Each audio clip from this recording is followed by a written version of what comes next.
Lightning face the Colorado Avalanche at 7 p.m. Lightning on Sirius 209, XM 220, and Internet 945. Avalanche on Internet 926. New York Islanders face the New Jersey Devils at 7:30 p.m. Islanders on Sirius 210, XM 221, and Internet 937. Devils on Internet 936. Toronto Maple Leafs face the Florida Panthers at 7:30 p.m. Maple Leafs on Sirius and XM channels 91, Internet 946. Panthers on Internet 931. Winnipeg Jets take on the Vegas Golden Knights at 8 p.m. Jets on Sirius and XM channels 167, Internet 951. Knights on Internet 949. Edmonton Oilers take on the Nashville Predators at 9 p.m. Oilers on XM 201, Internet 930. Preds on Internet 935. San Jose Sharks face the Columbus Blue Jackets at 10 p.m.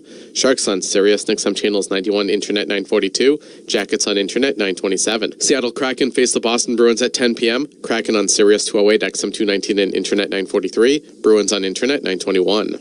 For 24/7 coverage of the NHL season and hockey across the world, keep it locked on SiriusXM NHL Network Radio, Channel 91. I'm Frank Trachtenberg with your SiriusXM NHL schedule for Tuesday, January the 6th. All times are Eastern, and please remember, all games, times, and channels are subject to change. Check SiriusXM.com for the latest updates. In the NHL, Buffalo Sabres face the Vancouver Canucks at 7 p.m. Sabres on Sirius 208, XM 219, and Internet 922. Canucks on Internet 948.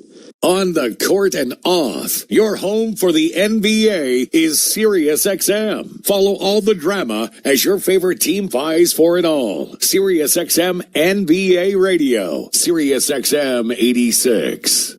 Tampa Bay Lightning head coach John Cooper stopped by for a morning skate with Gord Stellick and Scott Laughlin on SiriusXM NHL Network Radio on SiriusXM Channel 91 to talk the keys to his success over the years and the challenge of getting to the Stanley Cup Final 3 years in a row.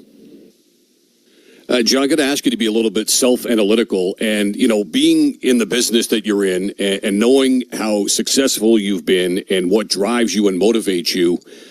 What do you think has been the key to your success over the years? I mean, every league you've been in, you've won, you've had the staying power, and you've had all kinds of championship pedigree. If you say, hey, look, I'm still going strong, I'm still chasing another ring, what is it that keeps you going, and what is it in particular that you feel has made you as successful as you've been? I would say there's a couple things. Internally, it's the fire is still burning. And so I think that first and foremost is the biggest thing, because when you lose your passion for it, and I've watched it happen to people, then you might as well you should get yourself out, because you're just doing yourself and your team a disservice. So that passion is first and foremost the big thing. I would sit here say on the other side of things, like Jeff Vinik as an owner, and it kind of goes back to the previous question about stability. And that's one of the things we've had. And so Julian Breezeball was my general manager in the minors and now the NHL. So we've been together for how many years? We had Steve Yzerman in the early part of that, and he kind of was like the mentor. He was the actual one that brought me in, but we've had that stability. Only 2 GMs, but both of them work together. We've had one owner, one coach, basically, since I've been there, one captain. And it's this core group of guys that have all stuck together. And I think we've kind of, I don't know how to explain it, you've kind of passed the coach-player relationship because we've been there so long, and we all just have this common goal of what we need to do. And there's a lot of pride, a lot of passion with the group of guys we have, and then Julian's done a great job of kind of filling in. And when I say fill in, it's like getting the Nick Pauls, getting the Brandon Hagels, guys that are still long-term guys, but that weren't, pseudo drafted into our system. And it's, we've been really fortunate that it's worked out the way it has, but I truly believe the stability, the belief, and the passion of the same group of people that have been together, and that's what's really helped us. It takes its toll, both physically and mentally, and I give our players credit, to come back and make the playoffs the next year, but, now we've been one and done for 2 years.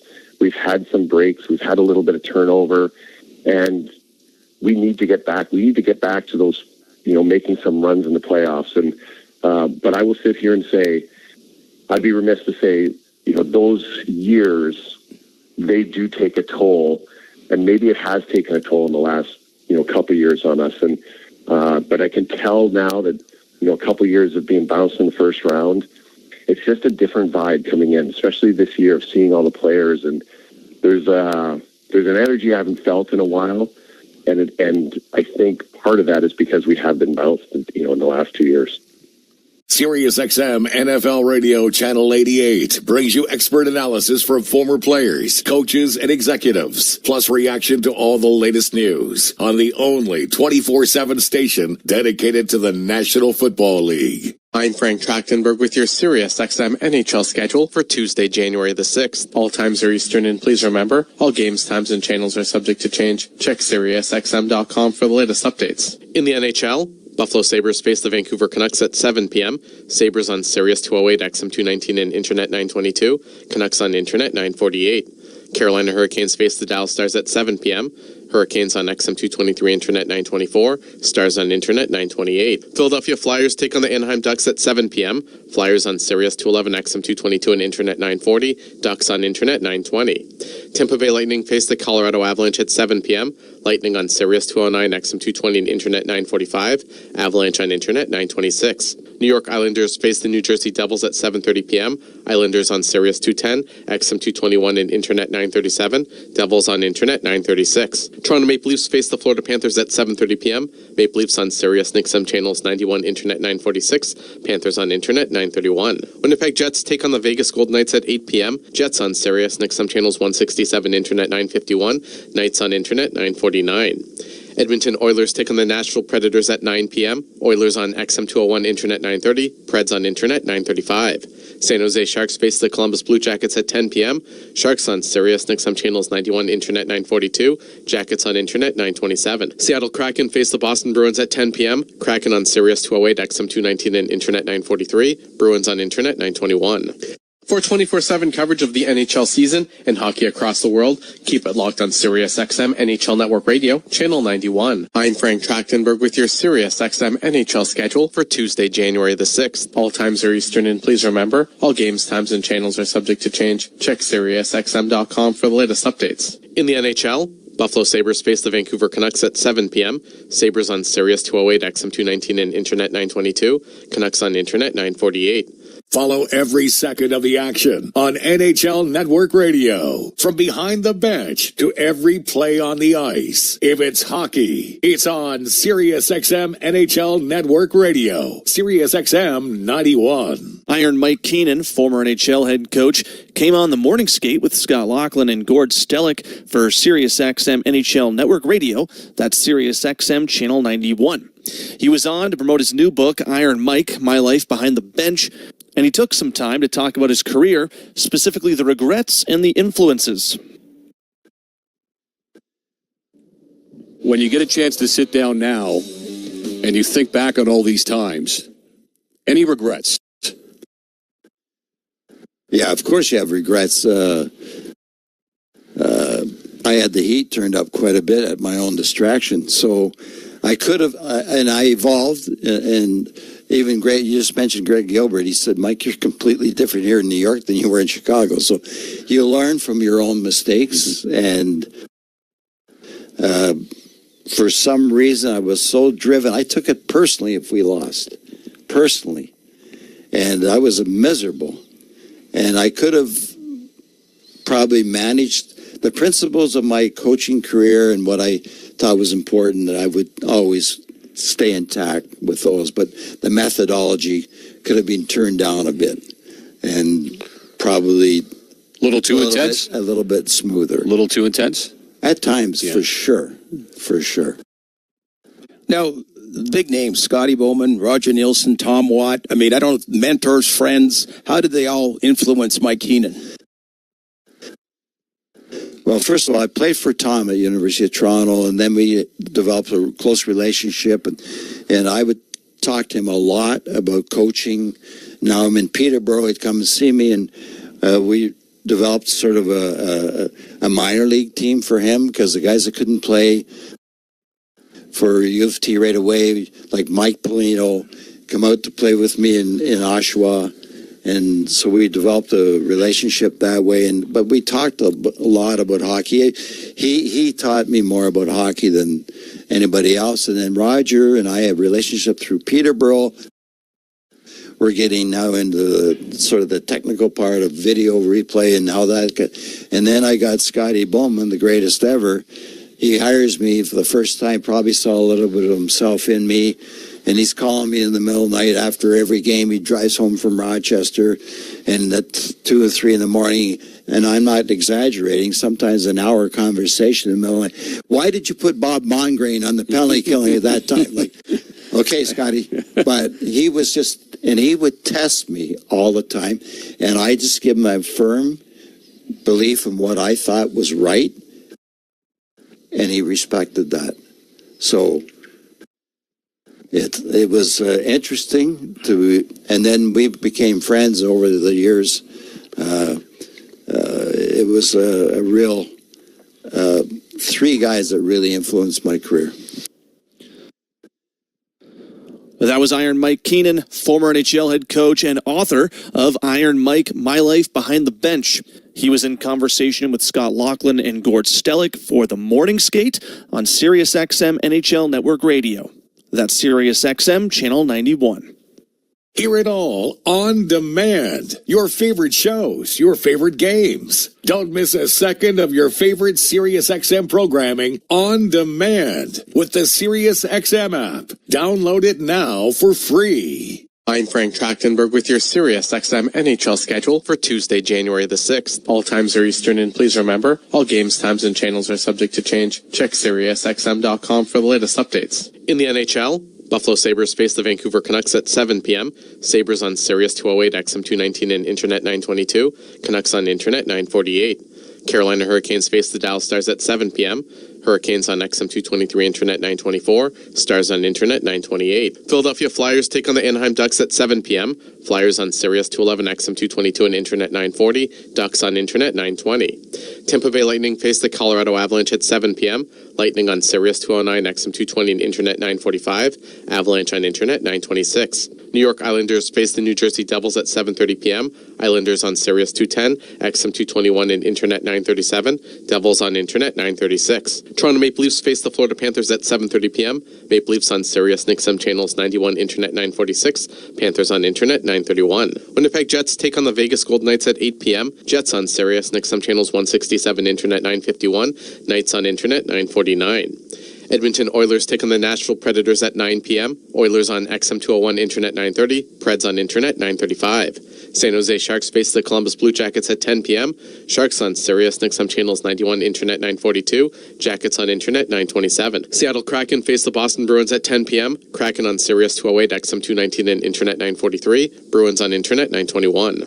For 24/7 coverage of the NHL season and hockey across the world, keep it locked on SiriusXM NHL Network Radio, Channel 91. I'm Frank Trachtenberg with your SiriusXM NHL schedule for Tuesday, January the 6th. All times are Eastern, and please remember, all games, times, and channels are subject to change. Check SiriusXM.com for the latest updates. In the NHL, Buffalo Sabres face the Vancouver Canucks at 7 p.m. Sabres on Sirius 208, XM 219, and Internet 922. Canucks on Internet 948. The PGA Tour comes to life on SiriusXM. It's your destination for everything on the tour. Hear live hole-by-hole coverage and expert analysis. PGA Tour Radio, SiriusXM 92. Former NHL head coach Iron Mike Keenan came on the Morning Skate with Scott Laughlin and Gord Stellick for SiriusXM NHL Network Radio, and he was asked about the long Alexei Kovalev shift during his time in New York, and he shared his side of the story about the skilled offensive talent that was Kovalev. The Alexei Kovalev shift. I've heard 7 minutes. I've heard 9 minutes. Hey, you stay out there. You kind of figure it out. Describe to us what went into that. How long was a shift? Certainly Kovalev was a talent, that's for sure, but he was a bit of an enigma. Super talent. Yes. And talented people sometimes are elusive. And Alex, I try to explain to him, you're getting 20 minutes, and I don't want the shifts to be 1 minute, so you have 20 shifts. I'm going to give you 40 shifts at 30 seconds so you can build the intensity up. Understand? Yeah, I understand, Mike.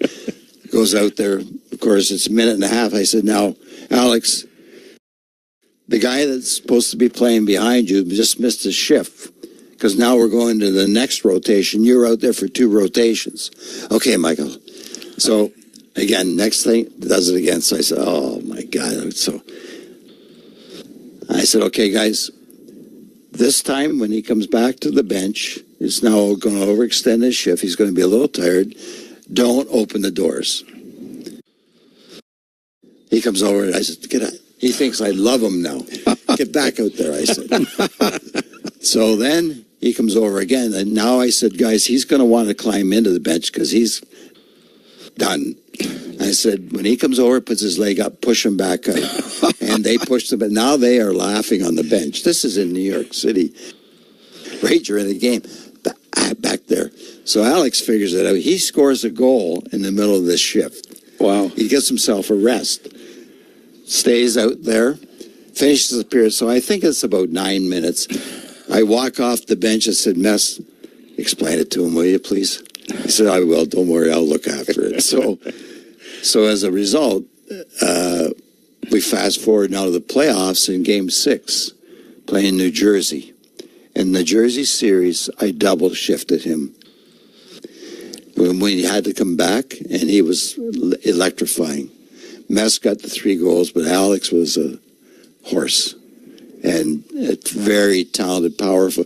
And the problem was he was so efficient that he could stay out, but he didn't grasp the concept of just picking up the intensity. You could see him. He could dangle and hang on to the puck, and nobody could take it from him.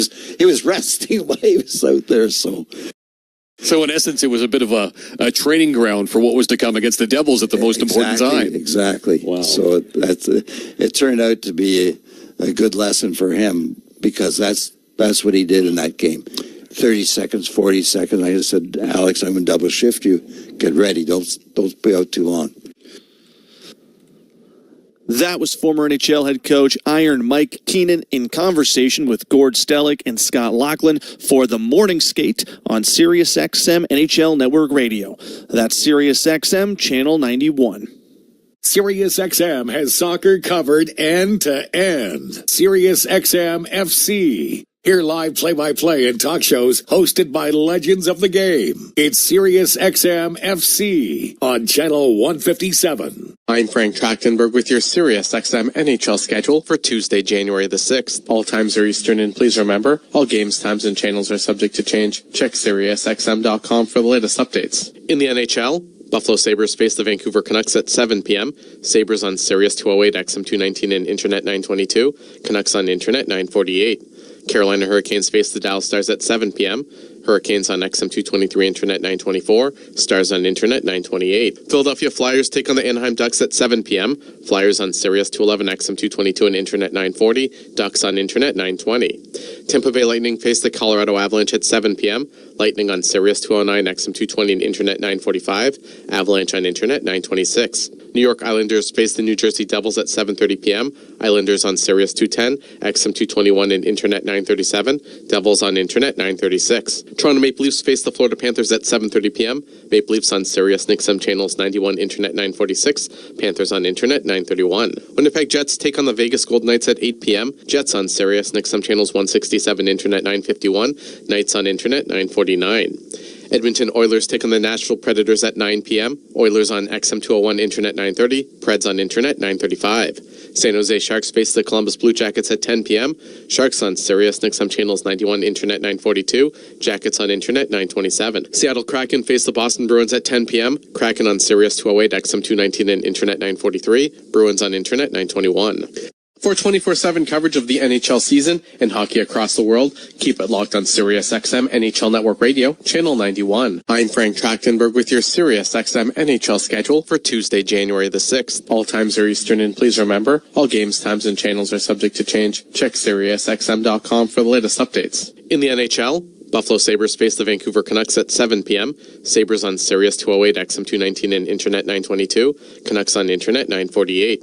Follow every second of the action on NHL Network Radio. From behind the bench to every play on the ice. If it's hockey, it's on SiriusXM NHL Network Radio. SiriusXM 91. Former Buffalo Sabres head coach Don Granato was on the morning skate with Scott Laughlin and Gord Stellick for SiriusXM NHL Network Radio, Channel 91, to talk about how different today's athletes are, as well as what it's been like to watch Austin Matthews grow.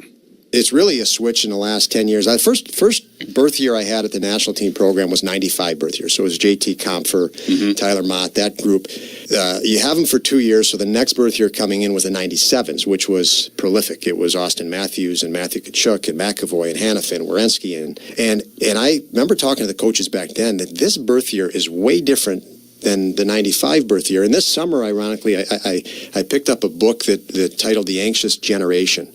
And I thought it was very well documented, and the author used the iPhone. And the iPhone came out in 2008 or 6, somewhere in that range. But social media didn't hit hard on the iPhone where you could rate a kid's looks if you're a high school student. And so judging other people on a social media app on the iPhone was about 2013. And so now you think about all these kids going to high school, and we never had this.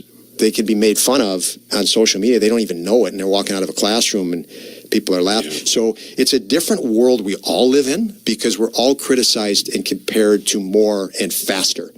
And with that, you need to balance that with support. And I think, lots of coaches that have gone that I watch around the league in the NHL, there's a lot of great coaches and a lot of good young coaches that are really good at that. The X's and O's, I say to people, are easy now.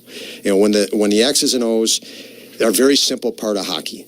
It's connecting with people and getting people motivated and excited.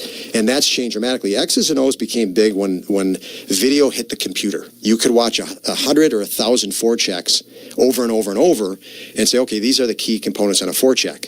And so, you didn't have to be in the NHL to become better at that. So that's the easy part. I just can't imagine doing this or that I did it. I called Brian Matthews one time in Austin's U17 year. And I said, Brian, I said, do you have any idea how good your son is? And his reply was, no. Like, what are you talking about? Why are you, what is this conversation? And I had to explain to him, and I said, I think this is what's going to happen, Austin. I said, you honestly have to prepare for your life to become very chaotic and crazy. And lo and behold, he gets drafted in Toronto instead of some different market. And we know how crazy it can be here. Oh yeah. But and then the last thing I'll say on it is I remember leading up to the draft, lots of people said, can he handle Toronto? And I thought, absolutely, no problem. And the biggest thing for me is when a young player comes in the league, and we talked about it earlier, if they're a -2 or 3 and they have a really tough night, you get to know how they're going to respond. And some that breaks their confidence, and maybe they need a stint in the AHL. You got to get them out of the pressure. But Austin was so good that if that happened, and when it's happened in his career, it doesn't hurt his confidence. He knows that he's in that category of player that I know I can redeem myself just get me to the next game now. And they can do, the best players can do that. And that's a different echelon of player at the NHL level that can do that. So if you look at the top players in the NHL, their confidence is not going to break. The guys right under that, they have a bad night. They may not want that next game. SiriusXM Fantasy Sports Radio is the place for expert advice, strategy, and information for the best fantasy sports analysis to win your league. Plus, hear pick-by-pick coverage of live drafts and interviews with top players, coaches, and team executives on SiriusXM. And find breaking team news fast. Download the official Islanders app from the App Store or Google Play now. Did you know you can get more with New York Lottery Plus? You pulling my leg? No, seriously. Just enter scratch off and draw game tickets and get more points. Pulling a fast one? No. And you can put your points towards chances to win gift cards, cash prizes, and more. Is this a stunt? No, you even get points for playing new games. You're pulling my chain, aren't you? No. Pulling my finger? What? No. Man, put that thing away. Sorry. Introducing New York Lottery Plus. Download the app, sign up, get more. Please play responsibly. Must be 18 plus. Gambling problem? Call 1-877-8-HOPE-NY or text HOPE-NY. Coming up, it's the Jake's 58 puck drop. Islanders fans, We know that you love your hockey. That's why you follow the blue and orange all year, every year. Some might call that sort of behavior obsessive, but we prefer to call it loyalty. And we think you should reward yourself for the loyalty with an ice-cold Heineken, because Heineken brings friends and fans together. Heineken's been social networking since 1873. So grab yourself a Heineken and toast with your friends and fellow fans to the Isles. Heineken, the official beer of the New York Islanders. Must be 21 plus to purchase. Enjoy Heineken responsibly.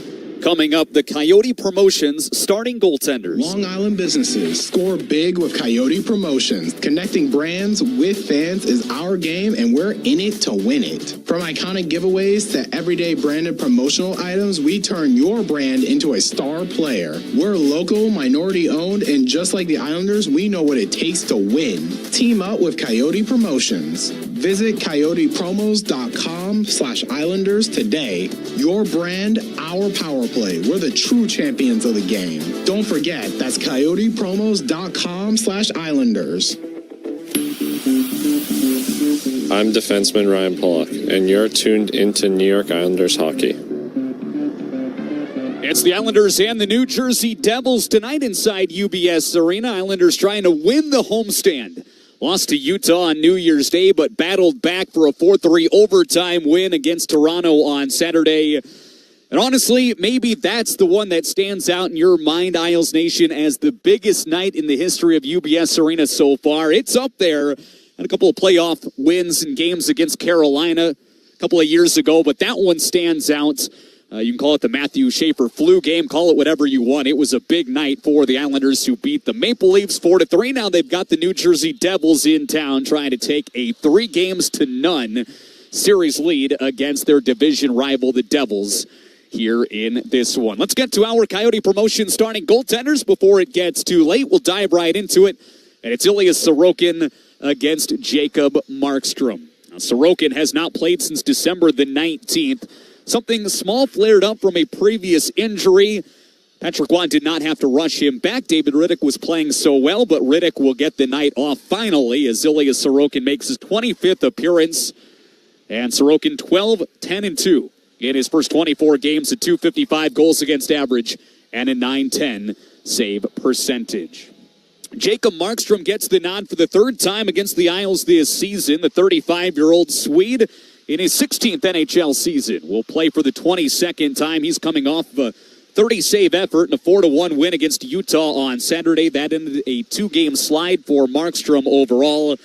Jacob Markstrom 10-9-1 through 21 appearances this season. Signed a new 2-year extension with the Devils on Halloween. He's currently in the 6th and final year of his current contract. So Sorokin against Markstrom, your starting goaltenders, Islanders and Devils.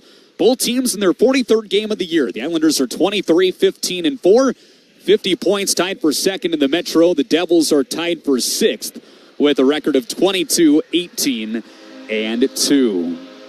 Alan Feuring with you from the Stan Fischler press level here inside UBS Arena. Both teams are leaking out onto the ice from their respective tunnels.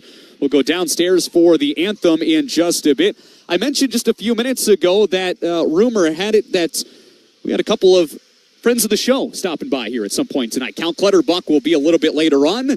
Happy to report that Butch Goring, the real 91, the legend himself, has just thrown the headset on. Butch, thanks for joining me. How are you? It's my pleasure. Did you mention that the other night, that the real 91 was in town and that other guy was... As you know, I filled in for Shannon Hogan. I heard it was a busy night for me. My body Are you making excuses? That's all. I wanted to say, you probably didn't catch it, but at the end of the first intermission, going back to you guys in the booth, I said, now here's Brendan Burke, Thomas Hickey, and the real number 91. Beautiful, beautiful. Well, I like it. And what a finish to that game, 4-3 win against Toronto. Now, a game here tonight, you have a chance to win the homestand, and you have a chance to really get some momentum heading into this long trip. Well, I think that's the most important part, Alan, is that they have a little momentum going into the trip. As always, it's a tough trip. I mean, it's tough to win on the road. And the race for the playoffs, albeit there's a lot of hockey left, is so close. You lose 2 in a row, and all of a sudden you find yourself in 12th place in the division. So it's incredibly important for the guys to continue to take points. It's a special night here on Long Island, First Responders Night. And for more, let's head downstairs. Here's PA announcer Alex Anthony.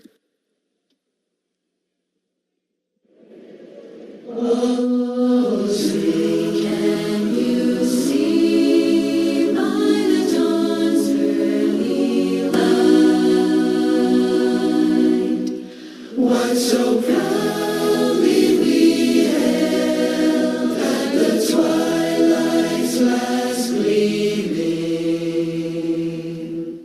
whose broad stripes and bright stars through the perilous fight bore your ramparts we watched, were so gallantly streaming.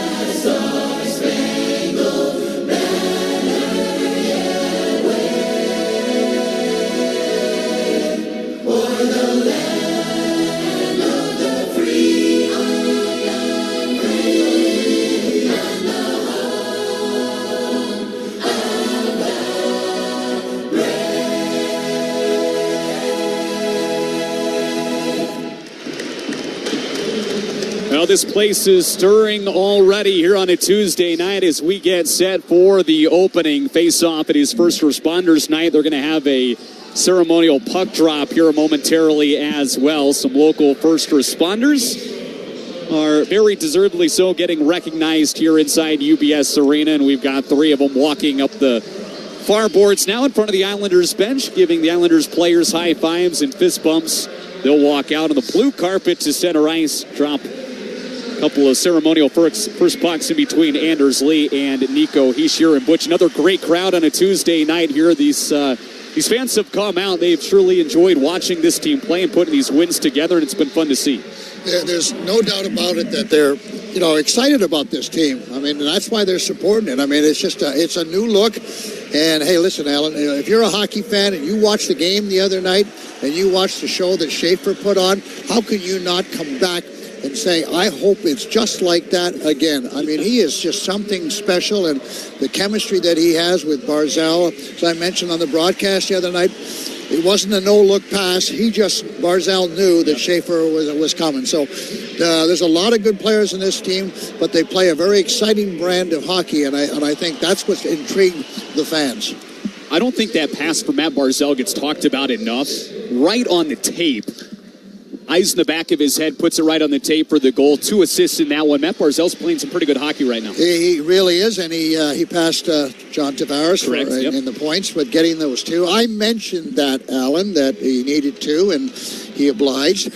Yes, he's playing. I think he's playing the best hockey of his career. I really do. He's playing both of the rinks extremely well. His support is really well. His play, the way he's reading it, the way he's moving the puck, and the way he's driving to the net, looking to score more, looking to create more opportunities, just makes him a lot better player. And certainly, if I was playing with him, I'd really enjoy it, because I know very well I'd be getting the puck with an opportunity to score.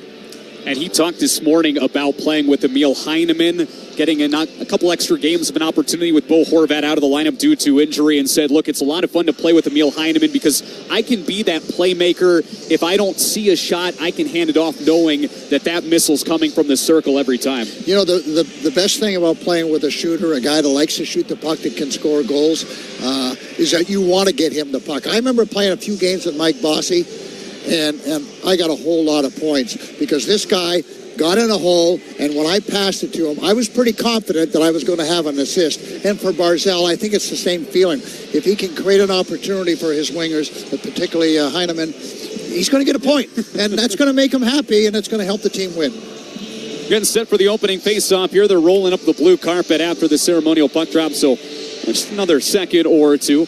Butch, real quick before we get started here, was that game on Saturday night at the top of the list for games at UBS Arena so far? I know there's been some playoff wins in there, but man, what a special game. It really was, because the excitement was there all game long. Yes, there wasn't a lot of goals being scored, but there was goals being traded, right? You got a lead, you came back, you gave up a lead, and it was just, it was nonstop energy. It was a well-played game by both teams, and of course, the ending was nothing short of spectacular. Like, there is Disneyland, and that was it the other night. Everybody in Canada, certainly in the Toronto area, said, look, this is the Austin Matthews game. Matthew Schaefer ripped that away, said, no, I'm taking the headlines. This is my building, my team, and we're going to get this win. Cal Ritchie, another one of the youngsters, is at center ice. He'll win the opening face-off away from New Jersey's Cody Glass. Comes to the defense. Pellick across for D'Angelo. He'll dump it in, and away we go here on a Tuesday night on Long Island. Alan Fearing and Butch scoring with you here for the first period. Islanders start Cal Ritchie in between Mark Gatcomb and Max Shabanoff. Defensively, it's Pellick and D'Angelo. Ilya Sorokin to the net. On our left-hand side, it's Jacob Markstrom over on the right. As Siegenthaler chips it in behind the Islanders' goal, and now it's brought ahead by Adam Pellick. Over the red line, up to the blue. He'll dust it off. Comes it back behind Markstrom's net. And Hamilton lays the body on the backside of Gatcomb. Comes over to the right corner. Four skaters lock horns in the right corner of the New Jersey zone, down to our right. Still digging away at it. He is Gatcomb. He's now going to peel off and go to the bench for a change. Said he's had enough of that nonsense. Max Shabanoff is in the middle of three Devils. Now it's pull three. Barzell out to the line. Schaefer, Pollock across. Barzell scores! It took 1 minute and 8 seconds. And a one-timer from Matt Barzell on the left side beats Jacob Markstrom. An early one, and the first shot on goal gives the Islanders a 1-0 lead. Well, that was well set up, Alan. I mean, we were kidding about the scrum in the corner, which seemed like forever, and then Gatcomb said, okay, I'm going to leave here. And then it's just Barzell making a good pass over to Schaefer, Schaefer over to Pollock, and then the return pass as Barzell gets himself in position. The one-timer, it's not easy to do that when you're moving away from the puck as you watch the replay, but he's able to get it underneath the arm, and the Islanders get a much-needed 1-0 lead. That's what you want in the first period. You want to lead. And it took 68 seconds to get. Butch, right on cue. You were talking about Matt Barzell playing with as much confidence as really ever has, playing some great hockey, and his first shot, the game's first shot, goes into the back of the net. We get a whistle here, 1 minute and 25 seconds in. Penalty, Alan. Yep. I'm not sure who got it. It's a little slashing penalty. Yeah, it looks like it's on the aisles. Ryan Pollock, it looks like as he's going in. Number 6, 2-minute minor, slashing. And that's something, Alan, you don't want to do. You just got to lead. You don't want to take a penalty, and now the Devils have an opportunity to get themselves right back into the game. So you're going to lose your momentum for a while, and that's not a good penalty. The timing on that is what I would say is horrible. Ryan Pollock will take a seat here for a couple of minutes. This comes less than a half minute after the Matt Barzell goal. So Pollock in for slashing, and the Devils set up. Here's Jack Hughes, left circle to the blue line. Luke Hughes with a shot. Hit Adam Pellick. Skips over to the far corner. Now fed up the wall to the blue line for Luke Hughes. Spins it over for Bratz. The middle of the ice redirected off the right pad of Sorokin. The near side, J.G. Pajot clears. That's a couple of times that the Devils have shot the puck from out far, looking for the deflection right on top of Sorokin. So Sorokin's had to be sharp, especially down low. Jack Hughes back in, left side, 8th game back after he missed 18 due to that freak hand injury. Islanders steal it and clear. Jack Hughes only 1 goal and 4 points in the last 7 games since he returned from injury. Brother Luke Hughes had a tough game on Sunday, a couple of own goals, and got booed by his own fans at the Rock Sunday night. Devils take it to the far corner. That's terrible. I'm sorry. Everybody has an off night. Especially for a 22-year-old, and the guy who New Jersey believes is part of the solution long term. Certainly isn't a guy that they're going to look to move anytime soon. Here's Markstrom out of his net. He'll stretch it along towards Jack Hughes. He'll touch it back into his own zone as they announce the goal for Matt Barzell, and the crowd erupts. Ryan Pollock, Matthew Schaefer with the assist. Devils come in, left point. Here's Timo Meier. Walks down the wall, rips a shot off the pads of Sorokin. Rebound in front. Meier again twists one towards the near post and cut off. Comes into the left corner. Schaefer played it around the boards, out to the point. Grabbed by Holmstrom. He's off ice. Although lost it through the neutral zone. The linesman trying to step out of the way. And Holmstrom, I think, had it go off the linesman's skate. Loose puck in the neutral zone with 3 minutes and 20 seconds gone here in the first period. The penalty is going to end in 2 seconds. Must have lead feet. Couldn't lift them up there for a second, Alan. Well, Holmstrom's trying to skate in front of the benches. He got the linesman to deal with there as well. And that negated any possible shorthanded chance, although they wouldn't have had numbers. But Pollock does come out, and the Islanders are 1 for 1 on the penalty kill. Siegenthaler over the red line, lifts it in. Adam Pelech will reverse it from behind his own net. Anders Lee tangled up with Juho Lammikko. Out to the left point, Siegenthaler shot missed. Here come the Islanders 3-on-1. Duclair left side, shoots and scores! Off the post and in. Back into the lineup and into the back of the net for Anthony Duclair. It's 2 goals in just over 4 minutes. What a start for the New York Islanders! It's exactly what you're looking for, and the Devils get caught on the pinch, and Duclair is poaching a little bit. He's looking at Barzal, he's looking at Heineman or Lee, excuse me, and he does the smart thing. Hey, I don't like the pass. The defenseman's right in the middle of me. Let me let this shot go, and right under the arm. That's the second shot that's gone under the arm. First one was the right. This one was the left. You heard that clank. What a sound. Right off the inside of the right post past the glove of Jacob Markstrom. That's a goal scorer shot right there. And Anthony Duclair is trying to find the back of the net more consistently. That's only his second goal, Butch, in the last 27 appearances. Yeah, we were talking about that the other night, about some of the shortage for the Islanders in the goal scoring department, and you want to get that one. You want to start feeling good about yourself. So that's a big goal for Duclair. So second in the last 27. It's Anthony Duclair's 5th of the season through 40 games. Here's Casey Cizikas through the neutral zone. Will glide in over the blue line, then get slowed to a stop by Brendan Dillon. And loose puck at the top of the crease. Markstrom aggressively plays it ahead. Scott Mayfield will gather it in the neutral zone. 2 goals on 2 shots. Here's Drouin in trying to make it more. Oy. And he had it stripped away by Jack Hughes. Here's Gritsuk up ice, left side. Goes to the middle. He was looking for Hughes. That's cut off by Mayfield. Good active stick there, broke it up. Now, when you don't have any speed and you're standing at the blue line, you can't stick handle. That's you've got to dump it in and wait for another chance to maybe create a goal. Cole McWard, his 8th career NHL game, will touch it up the near wall from the left side. Couldn't get it out. Luke Hughes kept it in and then got stripped by Drouin. Drouin trying to muscle it ahead through center. Lost his footing. Spilled down. Luke Hughes in front of the penalty boxes found Timo Meier, and now the Devils slow it. New Jersey has 5 of the first 7 shots in this game, but the Islanders with just 2 shots on Markstrom. Butch Markstrom still looking to make his first save of this one. As Ilya Sorokin's going to scoop it up, and he'll hold it, making the save play with 14:15 to go in the first period. You're supposed to let your goaltender kind of warm up a little bit, touch the puck, because that hasn't happened with the Devils. There have been 2 difficult plays for the goaltender Markstrom. And I wanted to talk to you. I'm talking about Drouin and the mistake he made. I thought he had his best game of the season the other night against Toronto. He was skating extremely well. He looked sharp. He was into it. He was aggressive with his forechecking. Just skated really, really well. You can see that he was well met in that game. Islanders win the faceoff in their zone, break it out. D'Angelo ahead looking for Ritchie. I would agree with that, Butch. Thought Drouin was really, really good. He's talked about doing well in his own zone and, generating chances, although the goals hadn't come. But he's like, look, I get paid for offense, and I've got to contribute more, whether it's goals or assists. I've got to start finding the score sheet a little more. Well, the one thing I learned a long time ago, if you're not going to score, you better check. So he's got the right attitude. He understands the need for him to bring offense. But in lieu of that, let me make sure I don't give up any goals. Plot will stretch it in down the right side of the Islanders zone. Connor Brown onto it. Loose puck. It's whacked to the side of the crease. Covered up by Sorokin.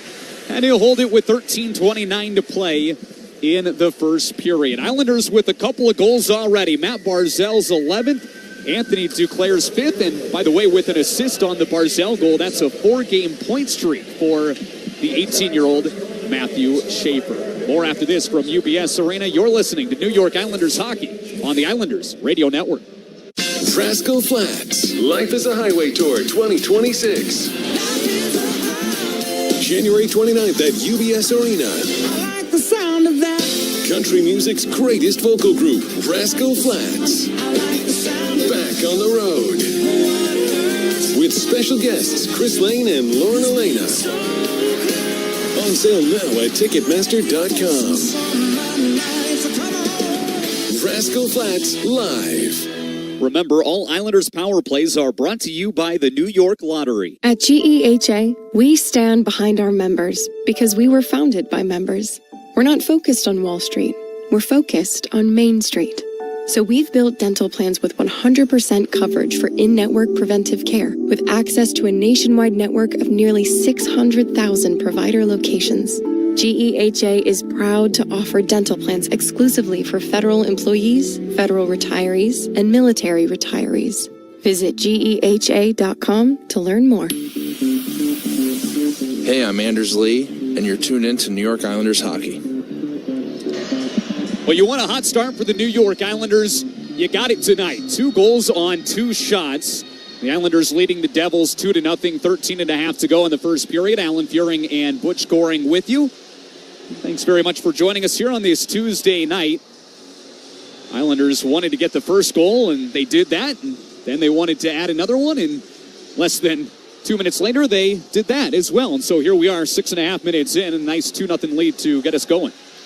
Yeah, an important face-off, but yeah, it's been off. It's a nice start, and for the Islanders, just keep doing what you're doing. Yes, they're not getting a ton of shots, but they're forcing the Devils into some sloppy decisions. Right circle draw to the left of Sorokin, one back by the Devils. Initial shot changed directions, came to Brendan Dillon left side. His shot never got through, and the Islanders will work it out. Skated to center by Kyle McLean. Left it for Gatcomb. He dumps it in. Markstrom out to play it. Reverses it up the right side. And then Gatcomb touches it behind the net. Here's Cizikas. Banks it off the far wall. Mayfield stepped to it. And will dump it right back into the left corner. Cody Glass gets to it. Lobs it out to the neutral zone. It falls at the feet of 24-year-old Cole McWard. Stretch pass ahead. Touched in by Gatcomb. Now Cizikas hard in after it. Markstrom comes out to play it. I tell you what, Markstrom's one of the most aggressive goalies in the league as here comes Hughes in. Drops it. Jack Hughes for Heischer with a shot. And it didn't go as Sorokin strong with it at the top of his crease. The other way, Barzal in with speed. Pulls up left side. Centering pass. Redirects out high for Pollock. And now taken in stride through center by Jack Hughes. And down the left wing. Through on the brakes. Changes sides of the ice. Pass over for Dougie Hamilton. His shot never made it through.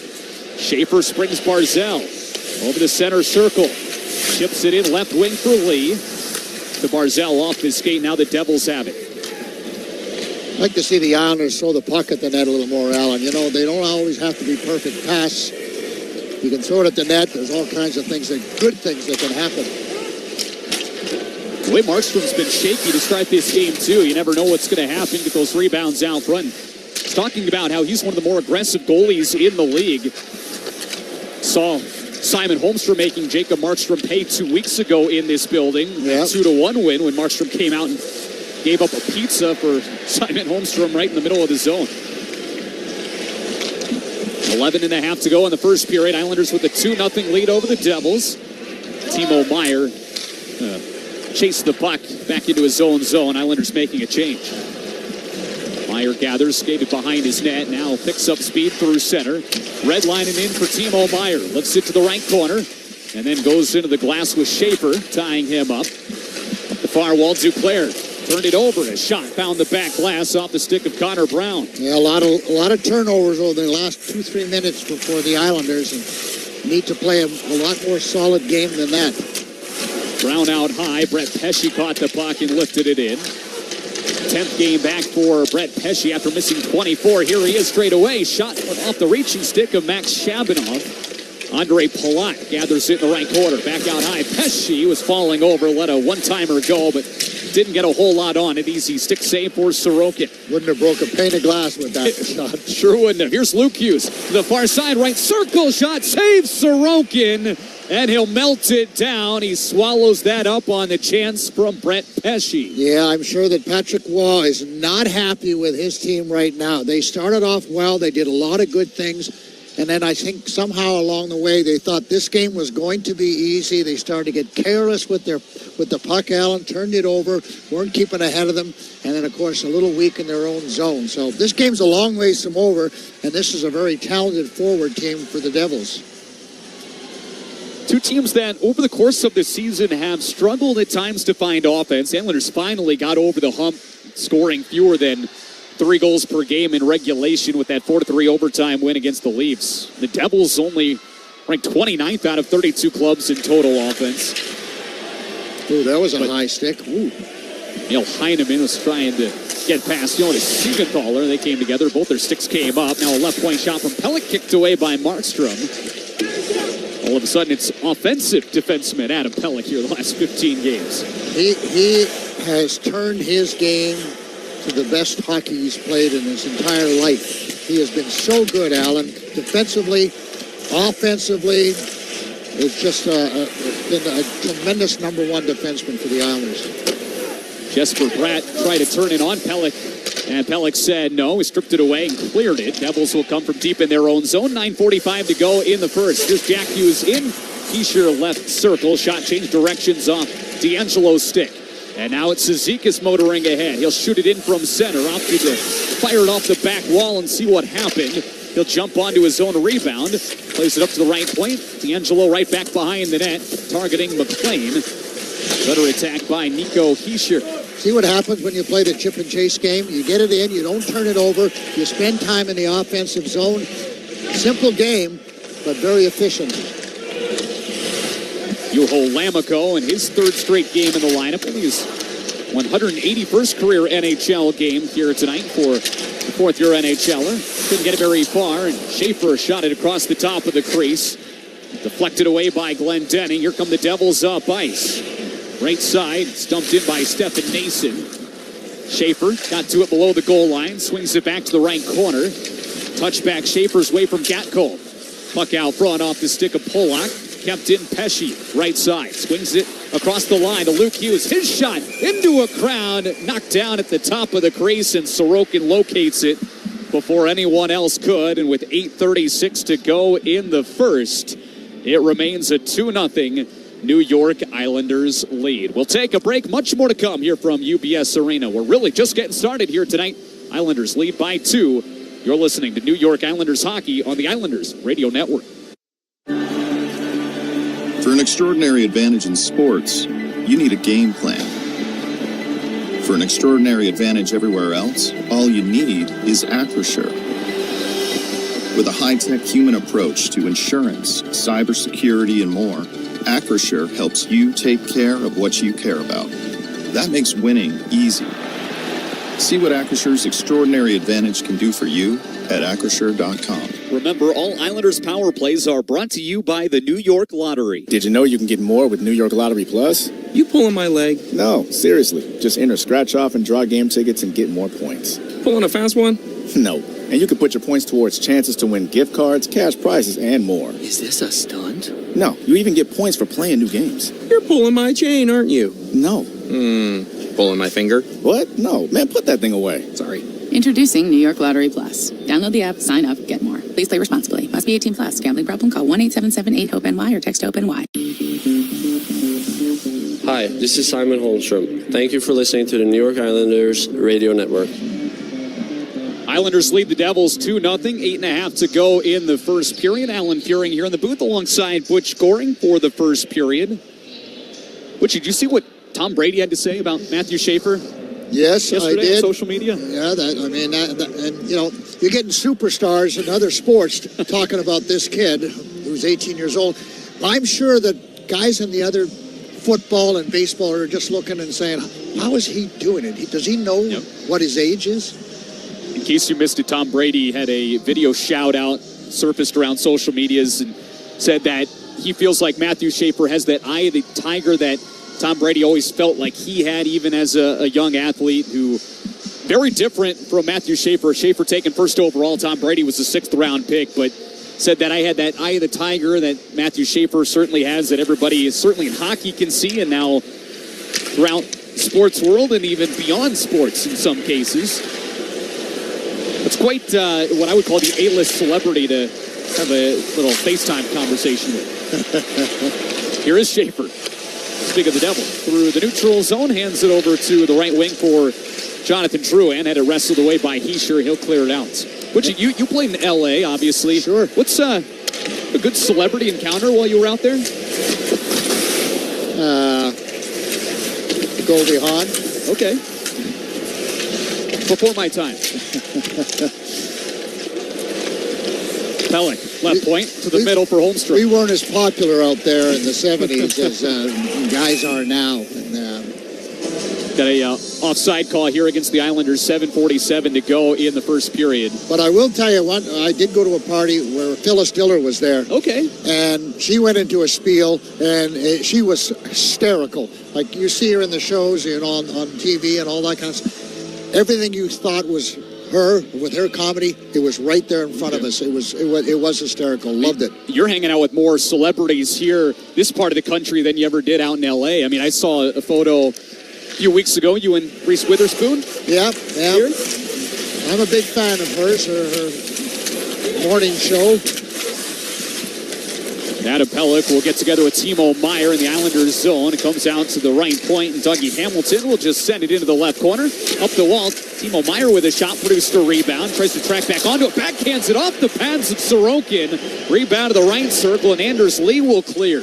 Boy, for someone who hasn't played in quite a while, he is incredibly sharp, razor sharp. Talking about Sorokin, obviously. A lot of good chances for the Devils. Sorokin being tested. Yeah, it's a 10 saves now on 10 shots as we are just under 13 minutes in. The Islanders will clear it, but it's iced. And so with the icing call, faceoff's coming back down to our left. 7:02 to go in the first period. Well, you're right. Patrick Waugh said this morning, look, like, as a goalie, I know that, Sorokin probably wants to touch the puck a couple of times early in the game, but because they had some practice time with him, it's not like he's coming in just cold and clean. Like, he was able to get some practice reps, and he was able to touch the puck a couple of times in the first 5 minutes. That last save was a pretty good one. Yeah, absolutely. And the thing you always have to remember is practice, and games is a whole different pace. And people are coming at you, and there's a lot of banging and around the net and screens, and tough to duplicate in practice. Redlining in for Brendan Dillon. Played his 1,000th game earlier this season. Comes around to the left wing of the Islanders zone, stretched out by Cizikas. Here's Duclair, drag, shoots, scores! That's 2 in the period for Anthony Duclair. A snipe from the left circle, and again beats Markstrom club's side. It's a 3-goal first period, and the New York Islanders are humming tonight. And that was the Islanders' fourth line. Duclair, who was supposed to be on the fourth line, but not for his first goal, but what a wrist shot that was, right up in the toy department. He's looking all the way, aiming, and he just snaps it right up in the toy department. Selling my T-shirts tonight. That's a perfect example of how to do it. And boy, oh boy, he's a little excited about that one. There's a lot more adrenaline pumping through his body as he scores that second goal. It's the second of the period, second in the last 9 minutes. Anthony Duclair has delivered here in this first period. It's a 3-0 lead. Butchie, that's 3 goals on 4 shots against Jacob Markstrom. I can't believe they haven't really given him the hook already. I was going to say, what's the leash for getting him out of this game? That's close. I mean, that shot was really a great shot, and 90% of the goalies wouldn't have stopped that, maybe even a higher percentage. But this is their number 1 guy, so.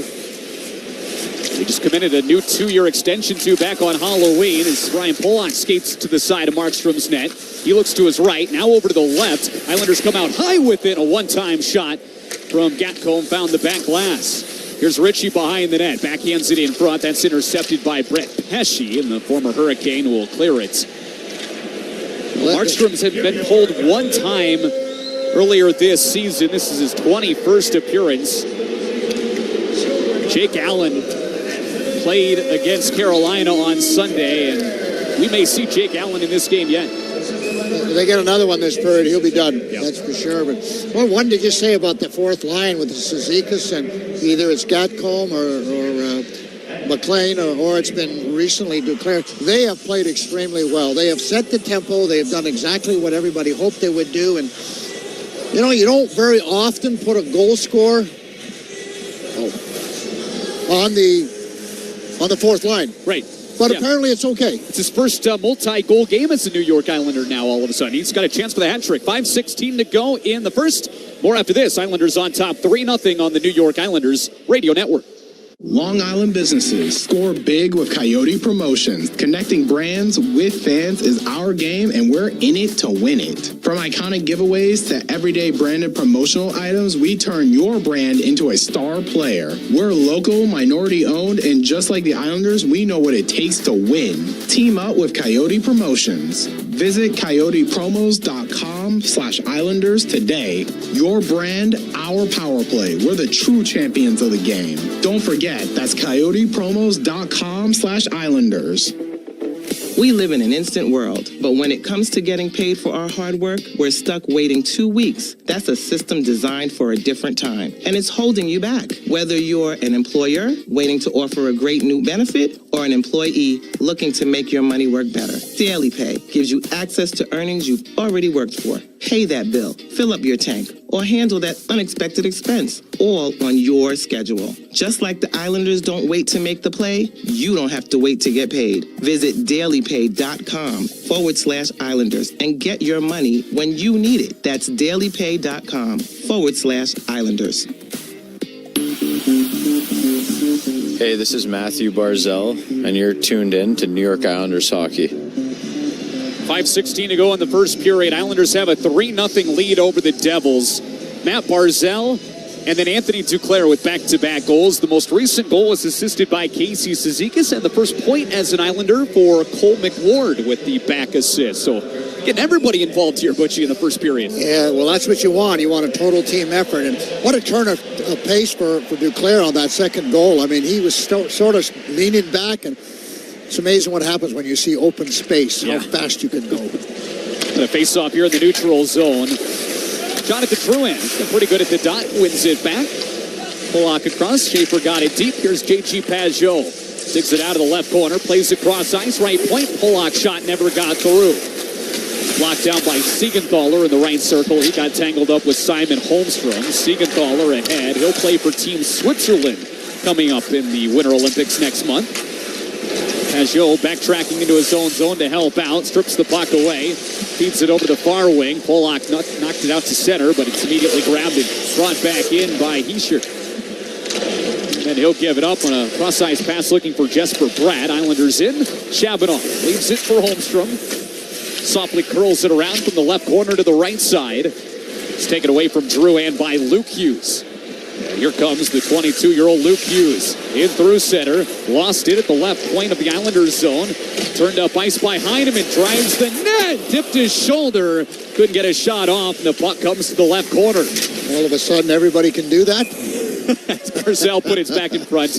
Covered up. We saw Matthew Schaefer with that highlight reel goal on that same play. Right circle driving into the crease against Toronto on Saturday. That time, Emil Heineman gave it a try. You know what was impressive about that game is you saw the greatest goal scorer for the Toronto Maple Leafs use that exact same move, right? To break the record. And then here comes this 18-year-old kid, and he says, I can do that too. Yep. And he does. I mean, to me, that was amazing. You're talking about a guy that could score 800 goals in his career if he stays healthy and plays long enough, and Matthew Schaefer steps up and makes the same play. Anything you can do, I can do just a little bit better. Yep. Timo Meier came in, drug the puck, shot it. Sorokin made the save. Now the Islanders are up ice. Slowly, Matt Barzell to the left point. Had a couple of Devils to deal with, and so was kept from advancing too far in the New Jersey zone. Now the Islanders are called for icing. 3:45 to go in the first period. Matthew Schaefer with an assist already tonight. He's on a 4-game point streak. Matt Barzell's got his 11th goal of the season. He's got 15 points in his last 16 games. Anthony Duclair's got his first multi-goal night as a New York Islander. A lot to talk about already, and we're not even 17 minutes into this game. Islanders win the face-off.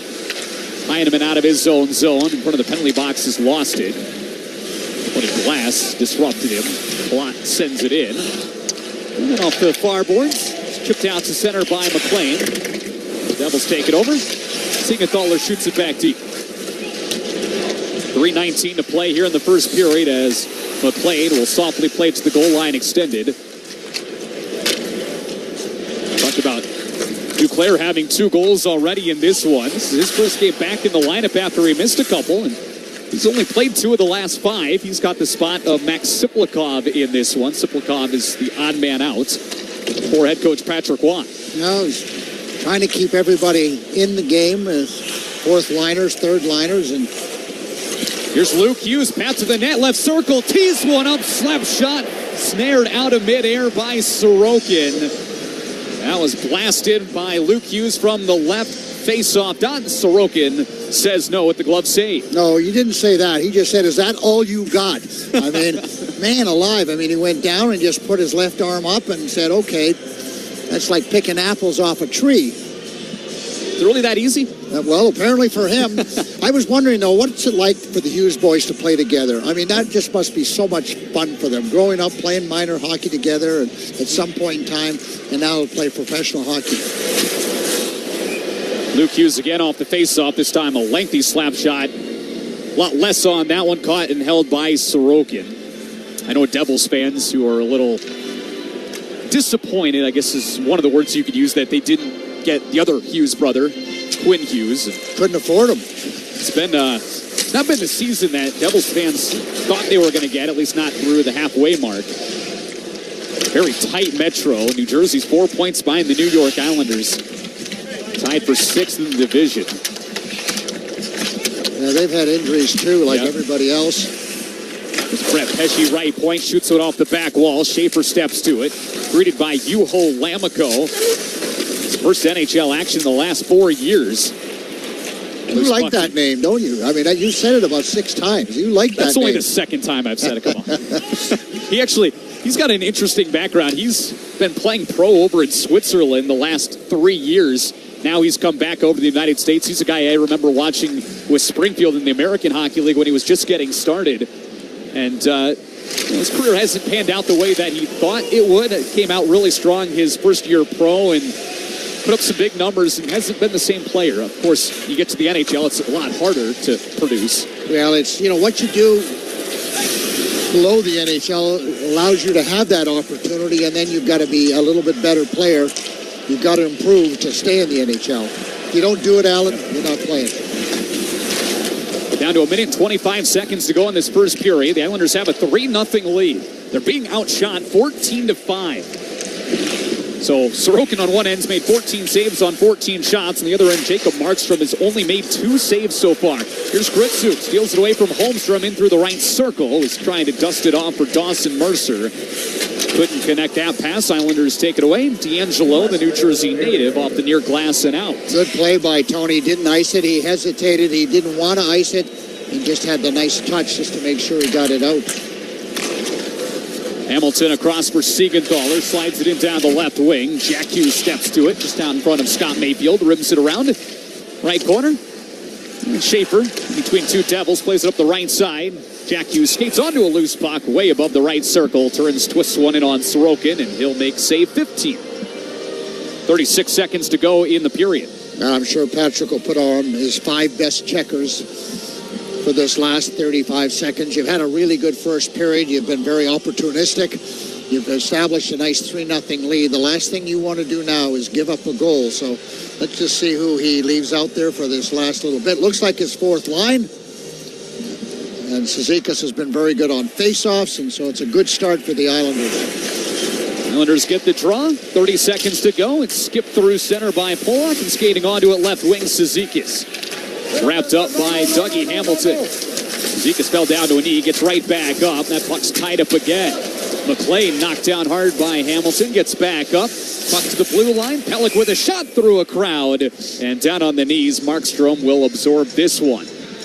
Really good job. Really good job there by the fourth line. That's exactly what you wanted. Win the faceoff, get it into the offensive zone, go to work, keep the puck ahead of you, get it back to the points, look for a rebound, deflection, and they've done a really good job over the last, what I've been watching, I think 6-7 games now. They've been very consistent. They understand their game, and they're playing it to a 12.4 to go here in the first. Islanders with a 3-0 lead. New Jersey has doubled up in shots. Devils had the only power play. Islanders 1 for 1 on the kill, obviously. The face-off. It's one back by Hischier. Pesce will lift it to center. Skips at the skates of D'Angelo. He'll play it back in front of the penalty boxes. Shabanov gets together with Glendening, and that's how the first period comes to a close. Islanders with a 3-0 lead after the first. Butchie, I know you've got to run. Thanks so much for joining us. The door's always open. You're always welcome to come back in. Well, thank you very much, Alan. As always, I'm having fun, and it's good to spend time with you. Absolutely. That's Butch Goring, Hall of Famer, the legend himself. So he's got some other responsibilities here at UBS Arena tonight. We'll let him get on his way. We'll keep it right here on the broadcast, expecting Cole McWard to stop by here on his way to the Islanders dressing room. So we've got Cole McWard playing his second game as a New York Islander tonight.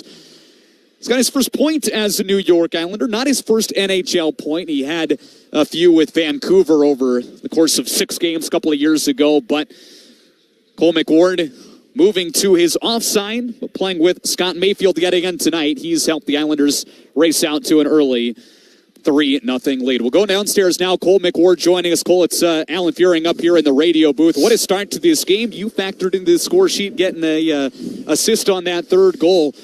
What do you feel like works so well for this New York Islanders team getting off to this hot start?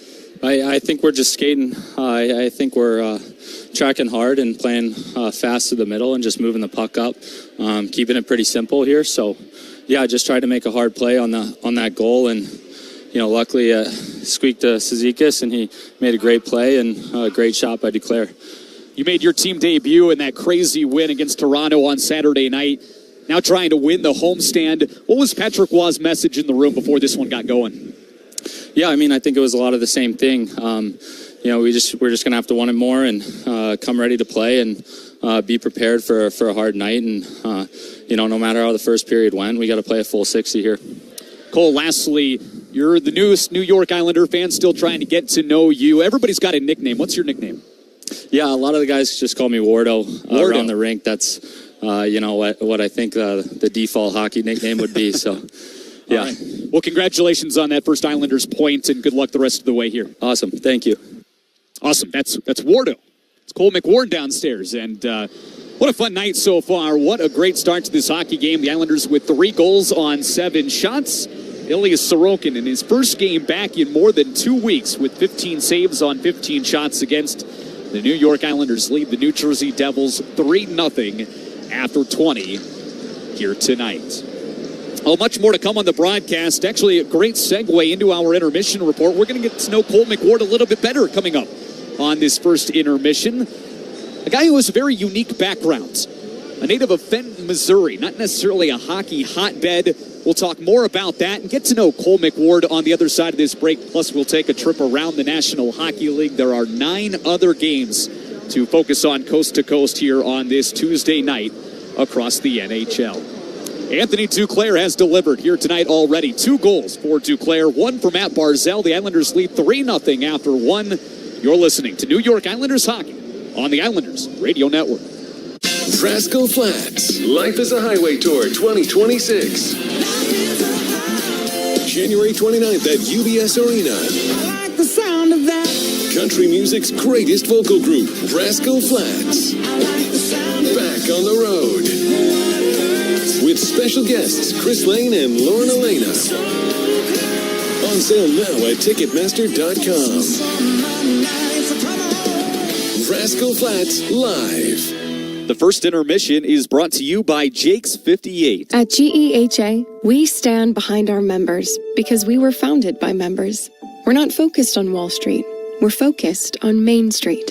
So we've built dental plans with 100% coverage for in-network preventive care with access to a nationwide network of nearly 600,000 provider locations. GEHA is proud to offer dental plans exclusively for federal employees, federal retirees, and military retirees. Visit GEHA.com to learn more. Ready to take the next step towards your future? Hofstra University has over 175 undergraduate and 200 graduate programs for you to explore. Ranked as the #2 school on Long Island and a top 100 best value school by U.S. News and World Report, your career is set in motion at a school that prioritizes your success. Apply by November 15th for an early decision in your college search. You can find out more at hofstra.edu/apply. NHL fans, give yourself some great looks this season and get New York Islanders tickets at Ticketmaster. As the official ticket marketplace of the Islanders and the NHL, Ticketmaster has a wide selection of tickets available for every game, so you can catch all the action live. If your plans change, you can sell or transfer your tickets, and mobile tickets make it easy to get into the arena in time for puck drop. With Ticketmaster, you'll ensure that when they shoot, you'll score. Get tickets today at Ticketmaster.com/NHL. For an extraordinary advantage in sports, you need a game plan. For an extraordinary advantage everywhere else, all you need is Acrisure. With a high-tech human approach to insurance, cybersecurity, and more, Acrisure helps you take care of what you care about. That makes winning easy. See what Acrisure's extraordinary advantage can do for you at Acrisure.com.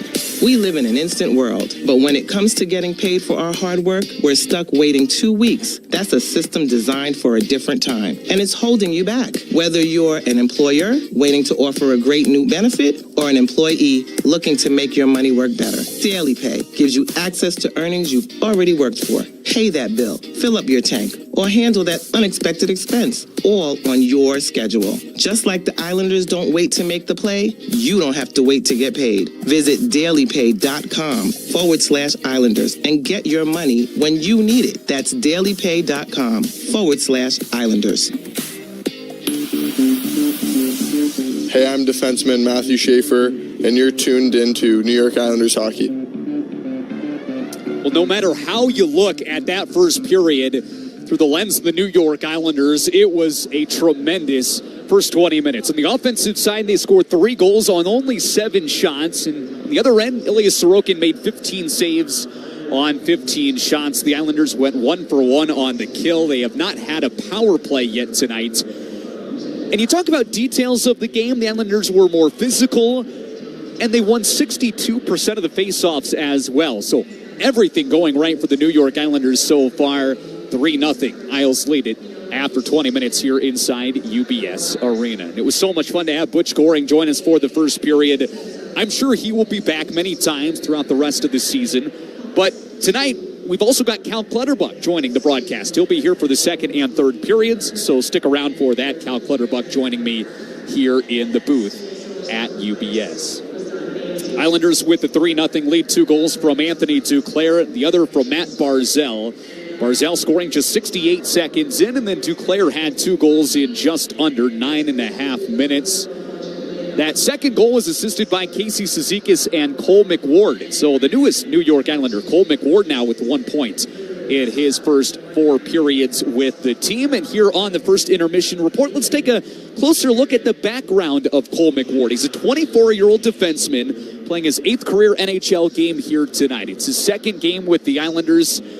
And just a really interesting, unique background. He's from Benton, Missouri, not too far away from St. Louis, playing with another St. Louis native and Scott Mayfield on that D pair tonight. But for Cole McWard, no previous family members who played professional hockey, yet he's worked his way to the grandest stage in the hockey world and now playing in the New York market. It's kind of a dream come true, not only to play in the NHL, but now to play in this part of the country for Cole McWard. Again, a guy who never really thought that his career would pan out like this. My brother started playing hockey when he was probably 6 years old, just with a neighborhood kid. So my dad wanted to get him into skating lessons, and so when he'd bring him to skating lessons, he'd just bring me, and eventually I got skates. I think I was about 3 years old, so I started, learning to skate pretty early. And then I remember 4 years old, I started playing hockey. Those are the words of Islanders 24-year-old defenseman Cole McWard.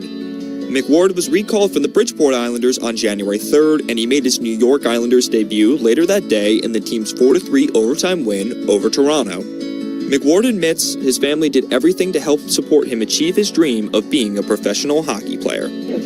My parents, both of them, just made every sacrifice so that, we got to live out our dreams. And my brother ended up playing through high school and played a little bit of roller hockey in college. But yeah, so we were a hockey family all growing up. And obviously St. Louis isn't the biggest hockey scene, but it's definitely grown a lot since I was a kid. Cole was an undrafted prospect, and he spent his time developing in the USHL and the NCAA for Ohio State.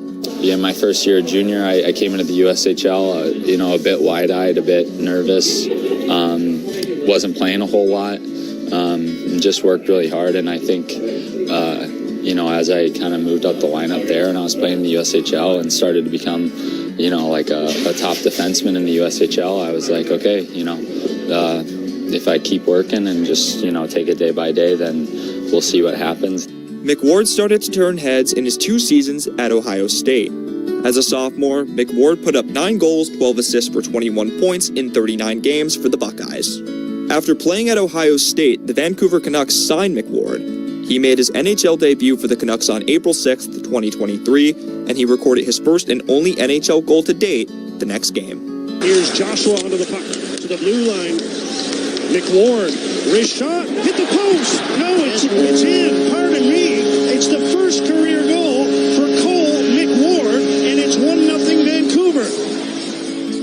The next year, McWard played just 1 game for Vancouver before spending the rest of the season in the AHL with the Abbotsford Canucks. Every moment since, McWard has been working hard to earn his chance to make it back to the NHL. It was 2 years between my last NHL game and the other night, so there's definitely a lot of nights, a lot of times where I didn't know if I was going to make it back up here. So it was an awesome experience, awesome to be a part of that win and just take some things to learn with me, and if I get another crack at it, that I can play without those nerves and just go play hockey. I'm definitely excited at the opportunity and want to make the most of it. Cole McWard learned a lot in his time with Abbotsford last season. He played a large part on that team. That team went on to win the 2025 Calder Cup. Someone said it kind of during our run. No one, you're not playing around in your basement dreaming of winning the Calder Cup. But when you're there and you've worked the whole year to be able to fall back on, like, we did it and we won. It's just awesome to see kind of what that success does for you individually, and then also for a team. It's just something you can always remember back on, and an amazing experience to be a part of. This offseason, the Islanders signed McWard to a contract to help shore up the Bridgeport defense. McWard has been fantastic for Bridgeport this season with 5 goals and 16 points in 29 games. Matthew Highmore on the left side, centered, shot McWard, he scores! Highmore with a beautiful assist, and McWard picked it up and puts it in. McWard's in to Beckman. Beckman fires it, blocked, rebound, centered, scores! Overtime, game winner! Cole McWard wins the game, 4-3. McWard was happy to come to Long Island. He and Mark Gatcomb played together in Abbotsford 2 seasons ago. Having a friend on the team already provided him with some familiarity. He's a great friend. He's a great guy. He's looked out for me. He's been very welcoming and just making sure I know what I'm doing, or I know where I'm supposed to be at. So he's great as far as that goes. He's a lot of fun. He's always joking in the locker room, and I'm really happy that he's here. He's also a guy that's just worked for everything that he's gotten, and I'm happy to see him get rewarded and be in this position that he's in. Cole has put everything on the line at every level of hockey he's played. He's worked hard in Abbotsford and Bridgeport to make it back to the NHL, a place where he hopes to develop and stay as one of the New York Islanders' top 6 defensemen this season. For the Islanders Radio Network, I'm Connor Keough. Good stuff there, and a lot of fun to get to know Cole McWard. Second game with the New York Islanders here in this one. He's got a point and the Islanders have a 3-goal first period. They have really taken command of this game. We'll take a break. More to come here from UBS Arena, including a trip around the NHL as we go outside Long Island and take a look at 9 other games throughout the league here this evening. You're listening to New York Islanders hockey on the Islanders Radio Network. Hofstra University is where careers build momentum. Featuring over 175 undergraduate and 200 graduate programs, Hofstra has a program for everyone. With distinguished faculty, state-of-the-art facilities, and robust connections to top businesses and healthcare providers in New York City, Hofstra students are positioned for success. Ready to get started? Apply by November 15th and receive a decision by December. For more information, you can find out more at hofstra.edu/apply.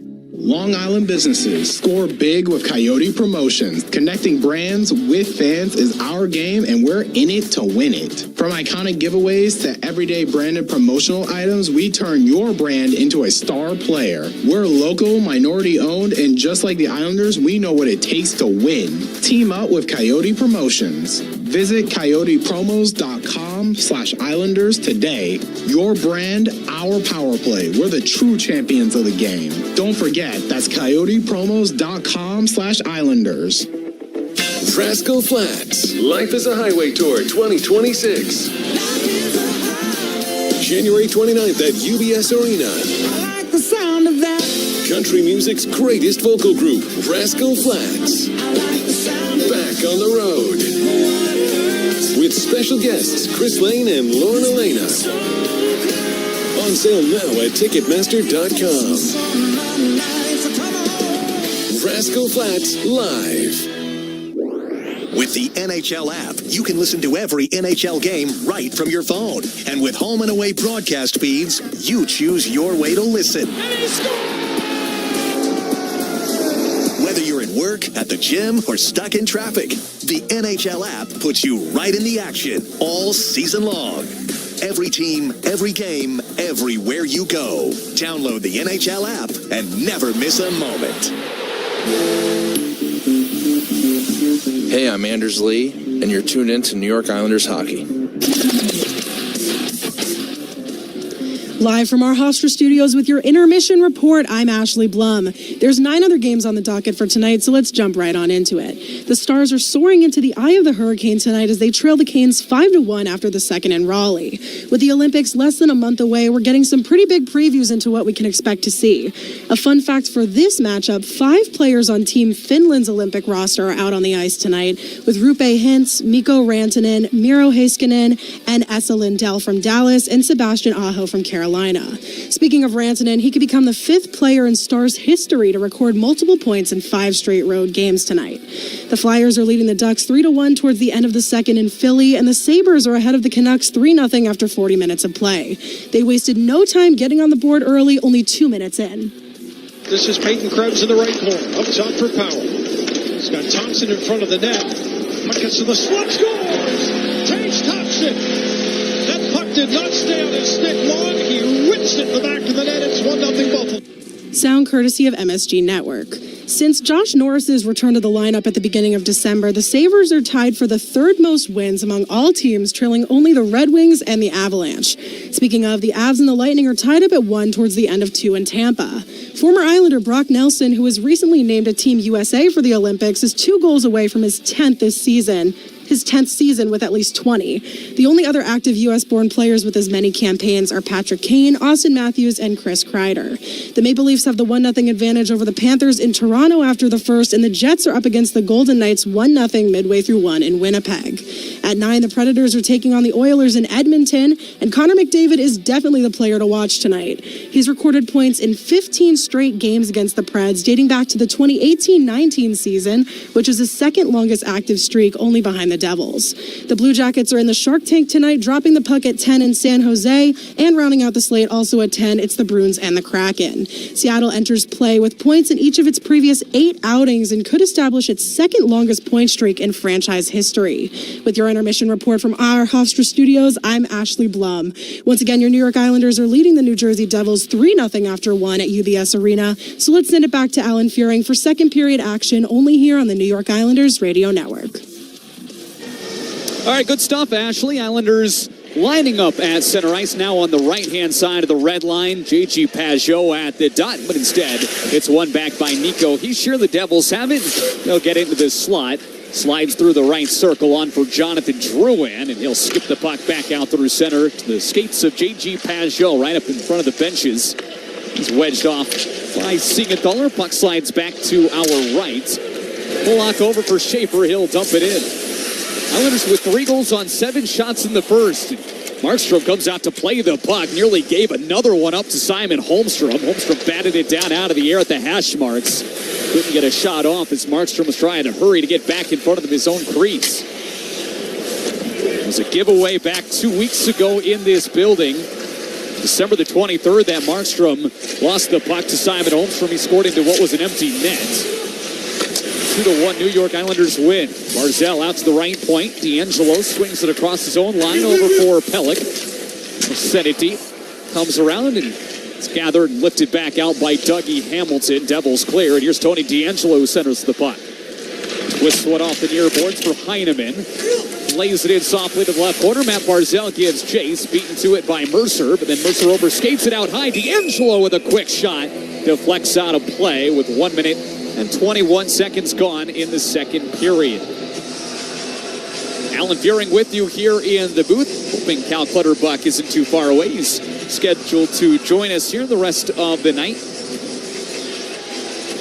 Folks at MSG have the day off, the night off. MSG telecast will be back covering the Islanders on Saturday in Minnesota. It's an ESPN Plus game both tonight and also in Nashville on Thursday. So Cal Clutterbuck's got the night off as far as his TV responsibilities. Hoping we can get him here in the booth for a bit.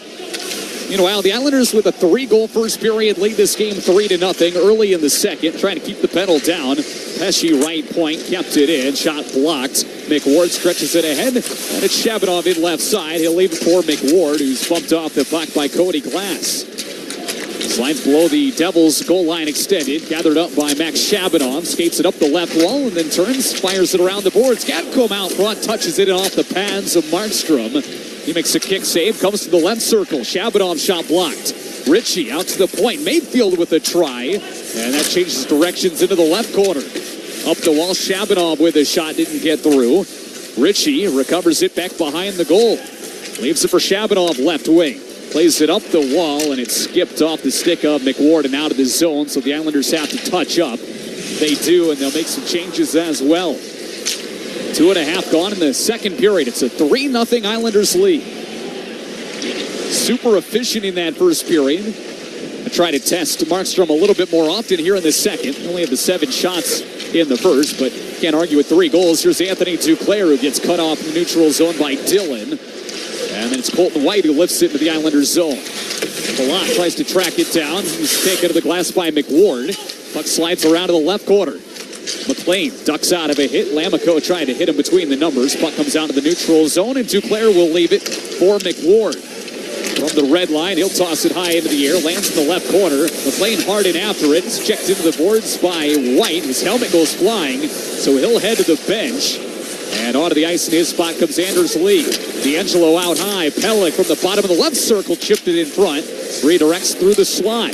Gathered by D'Angelo. Right circle. Drags. Leaves it. Duclair across. Barzal catches left circle. Barzal. Duclair scores! Anthony Duclair delivers a hat trick. His third of the night. The hats come raining down from UBS Arena. It's a Duclair hat trick and a 4-0 Islanders lead. Matt Barzal from the left circle across for Anthony Duclair. He was looking to pass the whole way. And the Devils all started to gravitate towards Matt Barzal in the left circle. It left Duclair all alone back door. A one-time shot goes glove side on Markstrom. And it's a hat trick for Anthony Duclair. A 4-0 lead. And the Islanders pick up right where they left off in the first period with a goal 3 minutes and 29 seconds into the second. Now, Duclair back into the lineup, had been scratched for the last couple, and what an impression for Anthony Duclair. He's got 3 of the 4 goals in this game. And after Matt Barzal scored the first one, it's not only a hat trick, but it's a natural hat trick for Anthony Duclair. And for the New York Islanders, it's 4 goals on 10 shots in this one. Head coach of the Devils, Sheldon Keefe, will leave Markstrom in for now. We'll see how long the leash is, but Jake Allen remains on the bench. They cleaned up the hats. They're going to have to do another pass as another hat or two comes sprinkling onto the ice. 4-0. And Anthony Duclair has a natural hat trick tonight. Wow. Puck drops at center ice, dumped back in by the Devils. Heineman's now going to come away with it. Red line over the Devils' blue. Hands it off to Barzal. And now it's going to work its way back out to center. So while all of that was going on, my good friend Cal Clutterbuck decided to swing in, throw on the headset, and what a time to join Cal. Yeah, amazing. I mean, I was watching now we got a penalty coming up. Schaefer taking a quick tripping penalty. Schaefer tripped up Jesper Bratt, so this will be the second Islanders kill. 4 minutes and 5 seconds into the second period. Okay, Cal, as you were saying. Yeah, I was, I was running around the suite saying hello to some fans and some people during the first period, and that goal horn kept going off, and I kept having to walk out and poke my head in to see what was going on. And obviously, what a night for Anthony Duclair. Just as you mentioned, just coming off of a couple scratches. You know, it's always hard to come back in and make an immediate impact, but what a game for him. Hopefully, this really impacts his confidence when it comes to goal scoring, his ability to get into that lineup and provide some offensive punch for a team that's really struggled to score goals lately. We talk about it a lot on TV, but and Alan, you were there the other night, but you know, this team starting to find ways to score goals, especially without Bo Horvat. 4 goals on 10 shots so far. We're not even 5 minutes into the second period. Here's Luke Hughes with the try off the face-off, deep slot. And that's shielded away by Sorokin to the left circle. Devils come back in front from the bumper. He's sure with his shot kicked away. And it's muscled out of the zone by Pajot. The Devils are on their second power play of the night. Matthew Schaefer in the box for tripping. It's the 4th career hat trick for Anthony Duclair.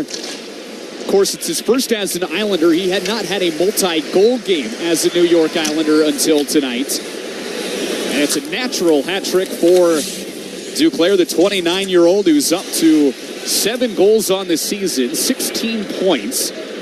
Islanders with a 4-0 lead. Devils come in there on the power play. Mason, right circle. Rink-wide pass deflects off the stick. Caught the high glass, somehow stayed in. Out into the neutral zone it comes. When was the Duke's last hat trick? Do you know, Alan? I've got it here. I don't want to dig into my computer. We'll find out so the for play you. Stops it. Bratt down low to the goal line. I wonder if Eric Hornick's listening. He could probably text me real quick. Here's Jack Hughes' shot, kicked away. And Sorokin's up to 17 saves already as this one's cleared down. And we got 40 seconds to go on the Schaefer penalty. Islander fans got to be thrilled to see Ilya back in the net and playing well, especially this game has been opportunistic for the Islanders and not so much about constant offense. And Anthony Duclair finding the back of the net 3 times, but the New York Islanders down 16-10 in shots. Ilya's had to be strong. Puck redirects up into the netting, so it's going to give the Islanders a quick breather here with 24 seconds to go on the Devils penalty. Cal, ask and you shall receive. This guy's a magician. Eric Hornick. He sure is. He says the last one, December the 14th of 2019. That was when he was playing for Ottawa. It was a game against Columbus. A nice little, if I can do the math right, that's 6-year period between hat tricks. I only played 17 years, never had one, so the Duke's got 4. He's got 4 more than I ever had. The Duke back into the lineup, playing alongside McLean and Cizikas mostly here in the first portion of this game. Markstrom will come out his own slot to play it this way for Dougie Hamilton. Just as he does, Matthew Schaefer emerges out of the box, and so the Islanders are 2 for 2 on the kill. Hamilton trying to lift it in off the far glass, put too much air under it. It sails into the seats and a whistle with 13:48 to go in the second period. It'll take us to immediate timeout as well, so we'll be back. More of this game, more with Cal Clutterbuck after this. It's a 4-0 Islanders lead already over the Devils. 4 goals on 10 shots against Jacob Markstrom. You're listening to New York Islanders hockey on the Islanders Radio Network. Did you know you can get more with New York Lottery Plus? You pulling my leg? No, seriously. Just enter scratch off and draw game tickets and get more points. Pulling a fast one?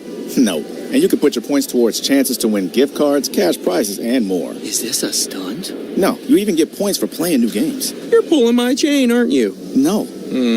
Pulling my finger? What? No. Man, put that thing away. Sorry.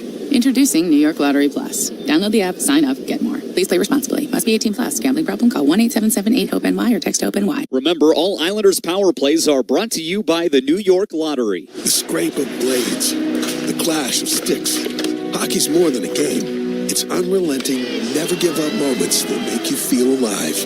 And so you commit to the weekly ups and downs, the long road to the playoffs. You wear your heart on your sleeve and your jersey with pride. And when you're there for your team, the NHL shop is there for you. Check out the largest selection of official NHL gear at NHLshop.com. Fanatics experience. Hey, this is Cal Briucci. Thank you for listening to the New York Islanders Radio Network. 13:48 to go in the second period. Alan Furing and Cal Clutterbuck with you tonight here on the Islanders Radio Network. It's a 4-0 Islanders lead. Anthony Duclair's got a natural hat trick in this one. Cal, you may not have had a hat trick or as many as Anthony Duclair. I'm told that you had a few more hits. Just so you know. A couple more. Probably from Eric as well. I might have had more hits in a period than Anthony Duclair has to this point this year. But, different styles of game, different players. The trouble is when you're a goal scorer, you got to score goals. And Anthony Duclair is holding up his end of the bargain here tonight. Anthony Duclair has as many goals tonight as he had hits this season entering the game. There you go. There you go. I've never scored more goals than I had hits. I'm not sure I've ever scored more goals than I had hits in a game, to be honest with you. The only way I could do it is if I had 0 hits and 1 goal, I think. I don't know if that ever happened. Those are the stats that I like, and those make me smile. That's good stuff. Islanders lead 4-0. And immediately, Anders Lee will race onto a loose puck down the left wing of the offensive zone. Twisted it out. Heimpelik with a shot absorbed and held by Jacob Markstrom. Only his 7th save of this one. 13:39 to go in the second period.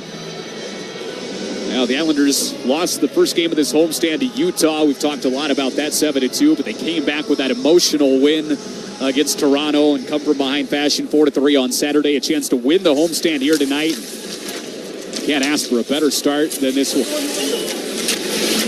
Left circle face-off, Devils win it, but Luke Hughes was chased to his own goal line, extended by Heineman. Puck out to the right point. Now it comes across and skating through center with it is Timo Meier. Sent it to Gritza. Right side, had it stripped away. Here come the Islanders up ice. They almost had numbers. In quickly, Barzell throws on the brakes right side. Slow to a stop, and then it's wrestled down to the ice by Gritza. Loose puck gathered up by Pesce. Stretch pass. Meier, left side, threw it in front. Bounces around into the right corner. Dawson Mercer tried to settle it, but it's angled off the near wall and out by D'Angelo. Thought D'Angelo had one of his best games of the season on Saturday against the Leafs as well. Played very well. Yeah, Tony was as active as he was for most part of last year, and I think just his role being slightly different this year with Matthew Schaefer coming in and doing a lot of the heavy lifting when it comes from offensive and defensive. It was nice for Tony to get out there, get active, get into the play, create some chances, get that puck on net. I thought he had one of his best. Devils teed one up from the left side. Ilya Sorokin made a stick save. Puck comes down to the neutral zone. Pajot gets together with Hamilton. Devils get it deep. Sorokin comes out of his net, twisted over to the far corner. Now it's D'Angelo stretching it on for Pajot. Slip past Heischer. Advance the puck to Drouin. Islanders try to get it deep, but the puck is lifted up and over the far glass into the seats with 12:12 to go in the second period. Islanders have not had a power play yet tonight, but they're 2 for 2 on the kill. Devils out shooting the New York Islanders 19-11 here, but it's a 4-0 lead where it matters for the Islanders, trying to take each of the first 3 meetings against this Devils squad. They will meet one more time. That will be in Newark on February the 5th, just before the Olympic break. Four-man tie-up behind Markstrom's net, down to our left. Pulled free, Cizikas out to the left point. Schaefer will rim it back behind the cage once more. McLean tries to step away from Colton White and lost it to Dillon. Bounces out of the neutral zone. Two-player trying to force it along for Cizikas. Was cut off by Hughes. Markstrom will step to the puck off from his crease. Rims it up to the right point. Shot by Ryan Pollock. Missed the net. Rattles back around. Hischier will flip it to center. Gathered up by Lamico. He'll softly lay it into the right corner around Schaefer. First one to touch it in the corner was Ryan Pollock. Reversed it on for Schaefer. Schaefer turns in the left corner. To a wide open Ryan Pollock, who has room to skate. Lead pass touched in by McLean from the red line. The Islanders go for a change and go in hard after the puck as well. Courtesy of Simon Holmstrom and Cal Ritchie. Or rather, Mark Gatcombe, and Cal Ritchie. Ritchie in front of the benches, delayed offside, and now they will blow it dead with 10:58 to go in the second period. Cal, I think you know, maybe not, but Butch Goring was in here for the first period. He was joining me, and we were talking about the endorsement that Tom Brady gave Matthew Schaefer. What a FaceTime to have. You know, what a guy to reach out for one and to be in your corner. I'm curious for you, who's the most famous person you ever FaceTimed with? Oh, I know the list is really long, but that's a good question. I mean, most famous is probably my friend Carson Daly, who's, a good friend of mine. But I've had some along the way, but none on the level of Tom Brady. And when I saw that video, I just thought to myself, the NHL has come a long way, and how amazing is it that, the guy that sort of bridges the gap between sports in a way that's meaningful like that, it happens to be a New York Islander and an 18-year-old, and Matthew Schaefer. We're definitely lucky to have him around. Puck redirects behind Sorokin's net. Cody Glass will gather it in the trapezoid up the right wing. Hamilton shot blocked back to him from Shabanov. Hamilton again at an angle. Sorokin made the save. Now it's tossed off the far wall and out by Gatcombe with 10:17 to go in the second. 4-0 Islanders with the lead. We'll get a whistle here in the neutral zone. The face-off will stay at center with 10:13 to go here in the period. Yeah, where do you even start really with Matthew Schaefer? You got the Brady comparison. You've got all of the stats that he's currently leading as far as rookie D, and even some that are just defensemen overall in the NHL. You've got his records that he set, the youngest this, the youngest that. And on top of it all right now, he's playing under the weather. Yeah. Or at least was playing with the flu on Saturday night. So, yeah, he's 18. He's got all of this inexperience, but he's setting all these records. And, oh, by the way, he's not fully healthy at times as well. As the puck redirects into the crowd near side. Hopefully everybody's okay. That had some heat behind it. 9:56 to go in the second. That's what happens when you live in a house with 4 young kids. You get the flu bug running around. But, no, I mean, Tom Brady said the most important thing that he said, in my opinion, was there's a young man that's got the same look in his eye that I had when I was his age, and probably the greatest compliment by one of the greatest athletes ever to grace a field or a playing field. So congrats to Matthew Schaefer. He's earned it. Yeah, I the Tiger. 9:56 to go in the second period. It's a 4-0 Islanders lead. More after this on the New York Islanders Radio Network.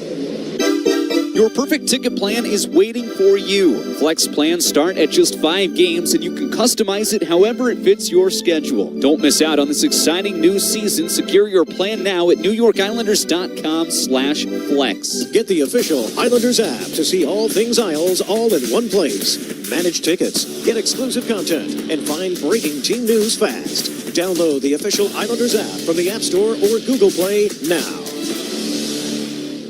At GEHA, we stand behind our members because we were founded by members. We're not focused on Wall Street. We're focused on Main Street.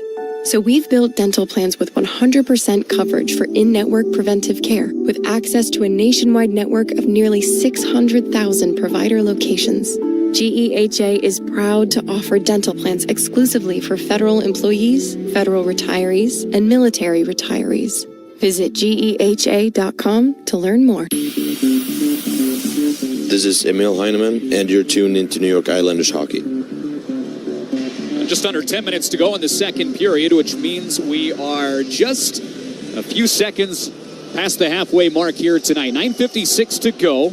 Islanders with a 4-0 lead. If you're just tuning in, well, you've missed quite a bit. You missed a great game so far. Anthony Duclair with his 4th career hat trick. He has not yet had a 4-goal night.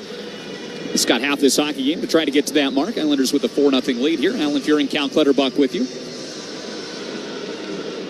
Well, he's got a half a game to do it. Let's see. When you're hot, you're hot. Let's see what he can do. And, you know, for the Islanders here, you got a half a game left. It's gone really well for you in the first half, but Devils doubling them up almost in shots. The Islanders, as I mentioned, a little more opportunistic than they are dominating. If you're the Islanders, you got to make sure you get through the next 5-6 minutes with a clean sheet. The Devils want to draw in the right circle of their offensive zone. A couple of shots missed. Now the Islanders get a try in the ON. It's dumped in by Pelech into the left corner. Comes back up the wall. Here's Pelech straight away. Shot never made it through. Hit the backside of Luke Hughes. Scramble at first in the slot area. Now Luke Hughes takes it for a skate. Stretch pass over the line for Timo Meier. Broken up. Hughes falls down. Anders Lee with a path in right side. Barzal trying to help him out, give him support. Here's Barzal with the puck, right circle. Takes it behind the net. Opens up. Simon Holmstrom with a shot right on. Saved by Markstrom.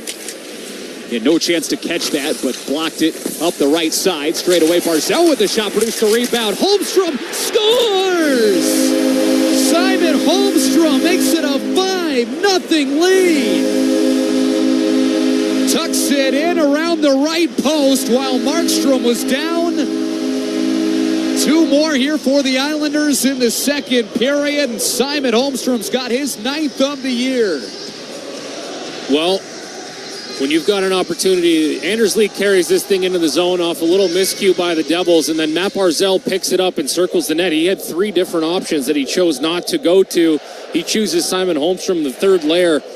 He gets a great shot on Jacob Markstrom. The puck finds its way up to the point, and Anders Lee doing what he does in front of the net, creating traffic. That puck hits him. Simon Holmstrom collects it, and then the patience from Simon Holmstrom. He's below the goal line as a left-handed shot. He brings that thing back across the goal line behind Jacob Markstrom's feet and tucks it into the empty net. Just great awareness from number 10, number 13. Good job by the Islanders. We mentioned the Islanders have had trouble scoring goals. At some point, you think the floodgates are going to open. It looks like that game against the Maple Leafs really opened something up for them. They've got 5 here tonight halfway through the game. Sheldon Keefe and the assistants for New Jersey were taking a hard look at the iPad, looking to see if maybe Markstrom was interfered with. And they decide not to challenge it. Somebody just threw something from the seats onto the ice. There's something laying in Sorokin's zone, but thankfully the puck's on the other end of the ice. The referee just comes over and grabs it. Is that a Devils jersey? I'm not sure, but someone just tossed something from about 10 rows deep on the far side. Thankfully, it doesn't affect play, and the Devils will slow it down in their own end. Dillon, stretch pass into the neutral zone for Bratt. He'll chip it in down the right side. Jack Hughes skates onto it, backhands it to the middle of the ice. Loose puck, and now swatted at by Duclair from his knees. You know, I've never understood the jersey throw on the ice, Alan. It's stupid. It is. What are we doing? Straight ahead, a shot punched back by Sorokin on Cody Glass. Couple of loose pucks there in front. Chances and a second effort for the Devils. Doesn't work out for Brown. Also Jack Hughes, but Hughes is going to skate onto it. Down the right wing through the circle. Cuts behind the net. Couldn't beat Sorokin from an angle. No, good sign from Sorokin. The anticipation there, knowing Jack Hughes was going to that far post. A good push to get over there just in time. Hamilton up to the left point from the right side. Comes right back to him straight away. Dougie Hamilton with a shot. Sorokin made the save. Fell down, loose puck in front. Wide open net. And the Islanders clog it up and don't allow Connor Brown to find the back of the empty net. Wow, Sorokin was beaten. He slid way out of the crease. The net was wide open, and as Connor Brown opened up in the right side, the Islanders got bodies in front to clog up the shooting lane. Nothing to shoot at, and this crowd is loving it. Not only for Sorokin, but for the full team effort. Well, you talk about playing hockey as a group of 5. You talked about being connected. Sorokin doing his best. He gets a little stuck on this post. Connor Brown digs that thing right out of Sorokin's gear. It looks like he had it frozen, and he came around the other side of the net. Sorokin stuck on the post, and Kyle McLean, Ryan Pulak, Casey Zizekas all getting down on a knee in the crease to make sure that puck had no entryway into an open net. The Islanders keep this thing at 5-0 and may not seem like much, but like I said, with just a little less than half the game going, anything can happen. It's nice to see the desperation from the Islanders helping out their goaltender who's been there for them the whole night. Ryan Pulak was the initial body in front that blocked a chance from Connor Brown while Sorokin was still swimming, trying to get back, good position in front of his crease. So it's a major block for Pulak. It's also a 2-assist night so far for Ryan Pulak. Meanwhile, that last goal, Simon Holmstrom from Matt Barzal, and Pulak gives Matt Barzal a 3-point night. Mercer to the left circle, shot right on, kicked away by Sorokin. He denies Gritsa. And then White straight ahead to Dillon across left side. Another shot turned away. Sorokin with the save. And he got the right pad back across. Couple of big stops for Sorokin. A rebound try that he got the leg pad down. He'll swallow this one up from the left circle. And with 5:54 to go in the period, it's a 5-0 Islanders lead and 27 saves unofficially for Ilya Sorokin. Well, I mean, a lot of people talk about the Matt Barzals, the Matthew Schaefers of the world. Ilya Sorokin gets paid by the team too, and he's a superstar and has been since he's been here. He's doing a number on the Devils tonight. 5:54 to go in the second. Islanders lead 5-0. You're listening to New York Islanders hockey on the Islanders Radio Network. NHL fans, give yourself some great looks this season and get New York Islanders tickets at Ticketmaster. As the official ticket marketplace of the Islanders and the NHL, Ticketmaster has a wide selection of tickets available for every game, so you can catch all the action live. If your plans change, you can sell or transfer your tickets, and mobile tickets make it easy to get into the arena in time for puck drop. With Ticketmaster, you'll ensure that when they shoot, you'll score. Get tickets today at Ticketmaster.com/NHL. Remember, all Islanders power plays are brought to you by the New York Lottery. For an extraordinary advantage in sports, you need a game plan.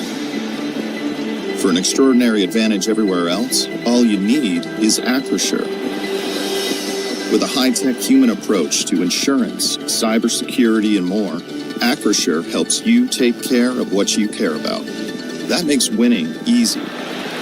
See what Acrisure's extraordinary advantage can do for you at Acrisure.com. I'm defenseman Adam Pellick, and you're tuned in to New York Islanders hockey. 5:54 to go here in the second period. Alan Fearing, Cal Clutterbuck with you on the Islanders Radio Network.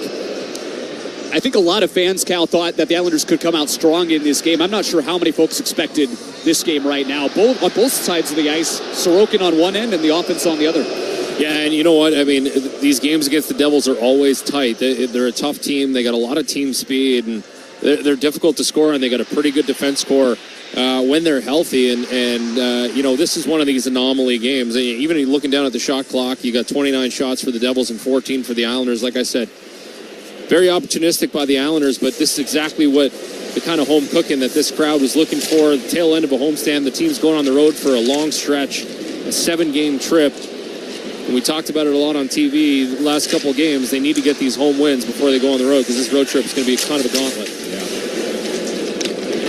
Drouin comes in right side, but was challenged. And Jack Hughes took it away. He comes in left wing of the Islanders zone. Brad back to Hughes, drives the crease. Couldn't make it work, and the Islanders are up ice with numbers if they push it. Drouin in left side. Challenged by Siegenthaler. He'll break it up. Meanwhile, Schaefer was on the right wing. He just peels off and goes for a change, while the Devils take possession and slow it down. D'Angelo banks it off the far wall. It comes on for Dougie Hamilton. Hamilton in, lean to his right, fired one in on Sorokin. He'll make save number 30 to match his number. The Devils will maintain possession. On the rebound, Gritsuk to the line. Hamilton with a shot, snuck through, and Sorokin melts it down at the top of his crease with under 5 minutes to go in the period. 4:56 left. Islanders with a 5-0 lead. Is at last chance for Jack Hughes, driving the crease on the backhand. Great poke check there for Ilya Sorokin. Disallows a shot attempt. A great chance for Jack Hughes, and you can see on the monitor here the frustration out of Jack Hughes. He was home free. He had a good 6 feet of space to work with, and a guy with that talent is not going to miss much from there, except for the poke check of Ilya Sorokin. I think it caught Jack a little by surprise, and him showing his frustration. Obviously, when you have games like this, you're on the other side. We're on the Islanders side, but the Devils are got to be feeling a little frustrated with the way this one's going. Jack Hughes sat down on the bench, slammed his stick against the wall, and took a deep breath. This is exactly what the Islanders wanted, was to frustrate New Jersey, and they've done that. Luke Hughes ahead. Timo Meier tries to change sides of the ice, look for Britzuk. He's sealed off by Pelech. Pelech sends it up the near wing. Anders Lee into the middle of the ice. Barzell drops it. D'Angelo, right circle, has a look. The middle of the ice across. Lee with a shot knocked down. Marshall with the save. Barzell just missed. Off the back wall and now cleared out by Meier. Backpedaling Cole McWard will settle it. Stretch pass on for McLean. Quickly ahead for Barzell. In over the line. For McLean behind him. From an angle, left wing. Shot goes up the right side. And then Mayfield hammers it back into the left corner. The only one there was Luke Hughes. He'll lift it out. McWard goes tape to tape, D to D for Mayfield. Now Luke Hughes has had a better game for him personally than what he ended up with on Sunday. A couple of own goals, got booed heavily. Cal asked Butch about that. He said, look, that's not right. The Devils fans, that you got to be better than that. I'm curious your take on that. I just feel like as a fan, if you want your team to succeed, no matter what the situation is in any given night or any given game, I can tell you as a player that getting booed in your own building not only affects you that night, but it affects you moving forward. And I never really think that it's the right thing to do as a fan. You're here to support the team. If you want the team to play better and win, cheer louder. Yeah. Don't boo. And I know it's counterproductive. And I know people will say, well, I pay a lot of money to come to these games. I want to see certain things. And Connor Brown put it to the middle of the ice. Backhand shot. Hamilton was covered by Sorokin. And Islanders going to take exception to Cody Glass jamming away there at the top of the crease. They have given a little whack to Sorokin, but everybody grabs the partner and hugs it out with 2:52 to play here in the second. Islanders lead 5-0. Just to continue my point, I just think that, players are always trying their best to win games. Our goal is to win the ultimate prize, which is the Stanley Cup, and every moment, every game matters. And sometimes you have nights where it's not going well, and for the Devils, it's not going well right now. It didn't go well at home the other night. Luke Hughes, you mentioned it, getting booed out of the building.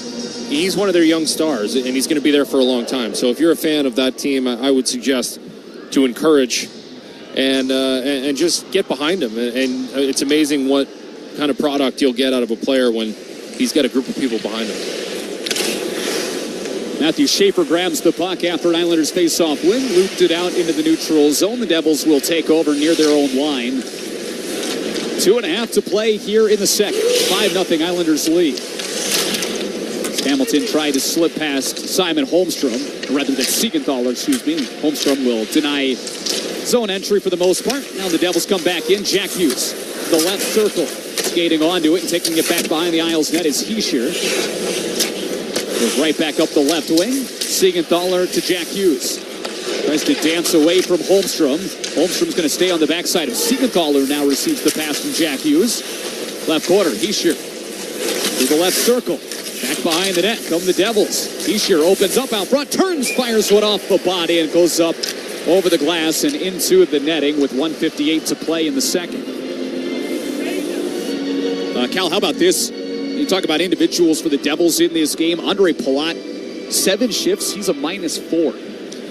Yeah, that's probably why he only has 7 shifts nearing the end of the second period. Everyone has that night. You play this game long enough, you play in this league long enough, you're bound to have nights like that. Casey, Marty, and I had a couple nights throughout the years that were like that, and sometimes the harder you try, the worse it gets. And so sometimes it's nothing personal. It's just best for you to take a little rest on the bench, and for whatever reason, it happens. But you got to have thick skin. This Brett Pesce right side with a shot. Sorokin reached out his blocker and punched it away. Tony D'Angelo settles it down. Left side. Nick wide feed to a wide open Adam Pelech. And then ahead for Mark Gatcomb. He comes in and then lost the handle on it. And it's flipped back out to center by Timo Meier. Britzuk will angle it to himself around Shabanov. It's kept to the exterior by Pelech. Pass to the interior, turning shot Meier. It didn't come on goal. Pelech will settle it. Lead pass on for Gatcomb.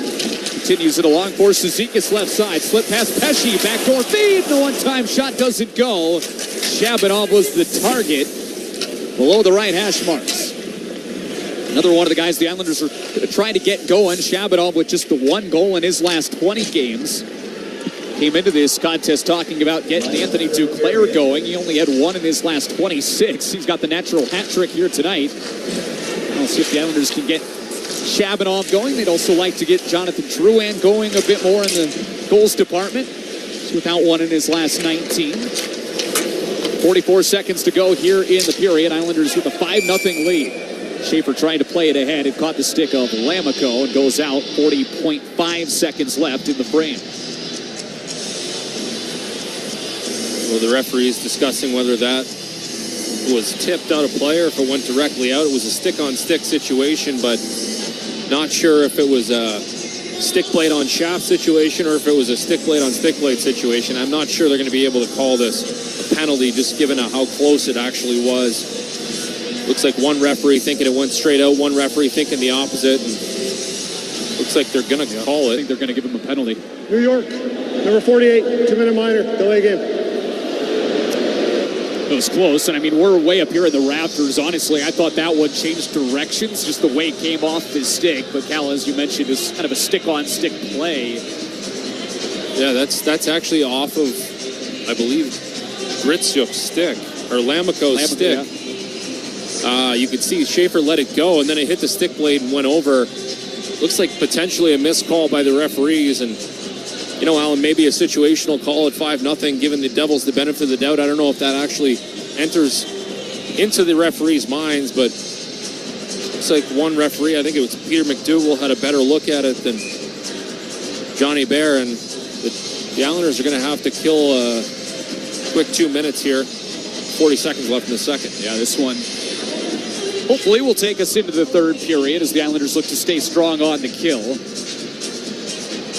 See if any other penalties cancel this out, but it's Pajot and Hischier left circle face-off. Islanders with a 5-0 lead. They're on the kill for a third time tonight. Elias Sorokin gets in the ready position, watches it stick side. Already 35 saves in this game for Sorokin as Pajot wins the face-off back. Pollock touched it around for Pellick. He's wrapped up by Nason. Who had 22 goals a year ago, 11 of them, half of them came on the power play. Tries to dig it away from Holmstrom. It comes out high. Here's Luke Hughes. Sends it wide of the net, below the goal line, and then Islanders try to clear. Caught a stick and redirects out of play with 18.9 seconds to go in the period. Well, Stefan Nason, one of those net front guys on the power play, and when the power play is operating at 25%, you're going to get your garbage around the net, you're going to get your tips, you're going to get your rebounds, and one of those guys, similar to Anders Lee, who knows exactly what his skill set is, does a really good job of getting leverage in front of the net. The face-off, it's Luke Hughes across. Jack Hughes with a chance back door. He sure got a piece of it, but went out off the outside of the net. Now it's going to come to the crease, and Sorokin will just cover it, taking no chances with 8.4 to go in the second. Well, really good job by Adam Pellick being strong on Hischier's stick there. Another empty net for the Devils that was thwarted by a defensive effort, a second effort from the Islanders. Adam Pellick just on the side of the net doing his job. Penalty killing, it's tough. You got to deal with your 2-on-1s. Not only did he get the first one, the second one came back quickly off the end wall from Hischier, and Pelly doing a good job making sure that didn't go off his boot and in the net. Takes us to 8.4 seconds to go in the frame. Sorokin will look to his left. And it's one back by Hischier. Out to the point, Hamilton gave it up to Jack Hughes, got it back across. Luke Hughes, right circle shot, changed directions, goes wide right. Back out high, Luke Hughes across Hamilton at the horn. Had it blocked by Pajot. So Pajot wears it. That's his second block of the night. It's a 5-0 Islanders lead after 40 minutes. And Schaefer will stay in the box for another minute and 20 seconds when we start the third. 35 saves for Sorokin so far, a 5-0 Islanders lead. So they scored 3 in the first. They add 2 more in the second period. It is a natural hat trick tonight already for Anthony Duclair. He's never had a 4-goal game. He's got a period left to try to get that. And the Islanders are in control of this one. Before we head to break, let's go downstairs and join Islanders forward Simon Holmstrom, who's found the back of the net in this game. 9th of the season for Holmstrom to make it 5-0. Simon, thanks for joining us. Alan Fearing and Cal Clutterbuck up here in the booth. Yep. What a night so far. I mean, Anthony Duclair has been spectacular. Ilias Sorokin has done well. I mean, really, how do you feel as far as an overall team effort, getting everybody involved here tonight? I think it's been solid, like you said. Sorokin has been outstanding. He's proven why he's the best goalie in the league. And, you know, we haven't really been playing our best game, but we've been efficient and we've been finding the back on the net, and we just got to bear it down in the third here. Simon, you guys have played some really good games, and you haven't been able to score as of late. The last 9 or 10 games, I know a lot of talk about you guys having trouble finding the offense. Is there something you guys talk about before the last couple games, before you go out there to try and create a little more offense? Because you guys have been playing well, can't put the puck in the back of the net. You mentioned tonight, maybe not your best, but you seem to be doing what you need to do to gain the edge on the scoreboard. Is there something you guys discussed before you went out tonight? Yeah, for sure. I mean, we all know our situation. We haven't really been able to score, and, you know, sometimes you need the greasy ones, and today we've been probably getting the ketchup effect, or whatever you want to call it, and no, we just got to keep building and get in front of the net and get those goals. Well, I wouldn't call your goal a greasy one. I mean, it was in a greasy area, but it took a little poise and a little bit of skill to get that thing tucked in the back of the net. I've been telling people for 2 years now how skilled you are. What did you see on that play, and at what point did you think I'm going to grab this puck and try and tuck it behind Markstrom's leg? No, thank you. No, I saw it laying there, and, you know, I got a pretty long stick, and I was just trying to use it, and then I saw a little opening there, and luckily I got it in. Nice goal, attaboy. Thank you. Thanks, Simon. Enjoy the rest of the game here. Thank you. That's Simon Holmstrom. He and the New York Islanders lead this game 5-0 over the Devils after 40 minutes. Much more to come here on the broadcast and at UBS Arena. Islanders going to try to keep pouring it on the Devils in this one. Why not before they head out on a 7-game, 17-day road trip. We'll take a break and have more after this. You're listening to New York Islanders hockey on the Islanders Radio Network. We live in an instant world, but when it comes to getting paid for our hard work, we're stuck waiting 2 weeks. That's a system designed for a different time, and it's holding you back. Whether you're an employer waiting to offer a great new benefit or an employee looking to make your money work better, Daily Pay gives you access to earnings you've already worked for. Pay that bill, fill up your tank, or handle that unexpected expense, all on your schedule. Just like the Islanders don't wait to make the play, you don't have to wait to get paid. Visit dailypay.com/Islanders and get your money when you need it. That's dailypay.com/Islanders. Your city, your teams, your network. Stream live Islanders games and more of your favorite New York teams. Stream local with the Gotham Sports app or visit gothamsports.tv today. Hofstra University is where careers build momentum. Featuring over 175 undergraduate and 200 graduate programs, Hofstra has a program for everyone. With distinguished faculty, state-of-the-art facilities, and robust connections to top businesses and healthcare providers in New York City, Hofstra students are positioned for success. Ready to get started? Apply by November 15th and receive a decision by December. For more information, you can find out more at hofstra.edu/apply. Rascal Flats, Life is a Highway Tour 2026. January 29th at UBS Arena. I like the sound of that. Country music's greatest vocal group, Rascal Flats. Back on the road.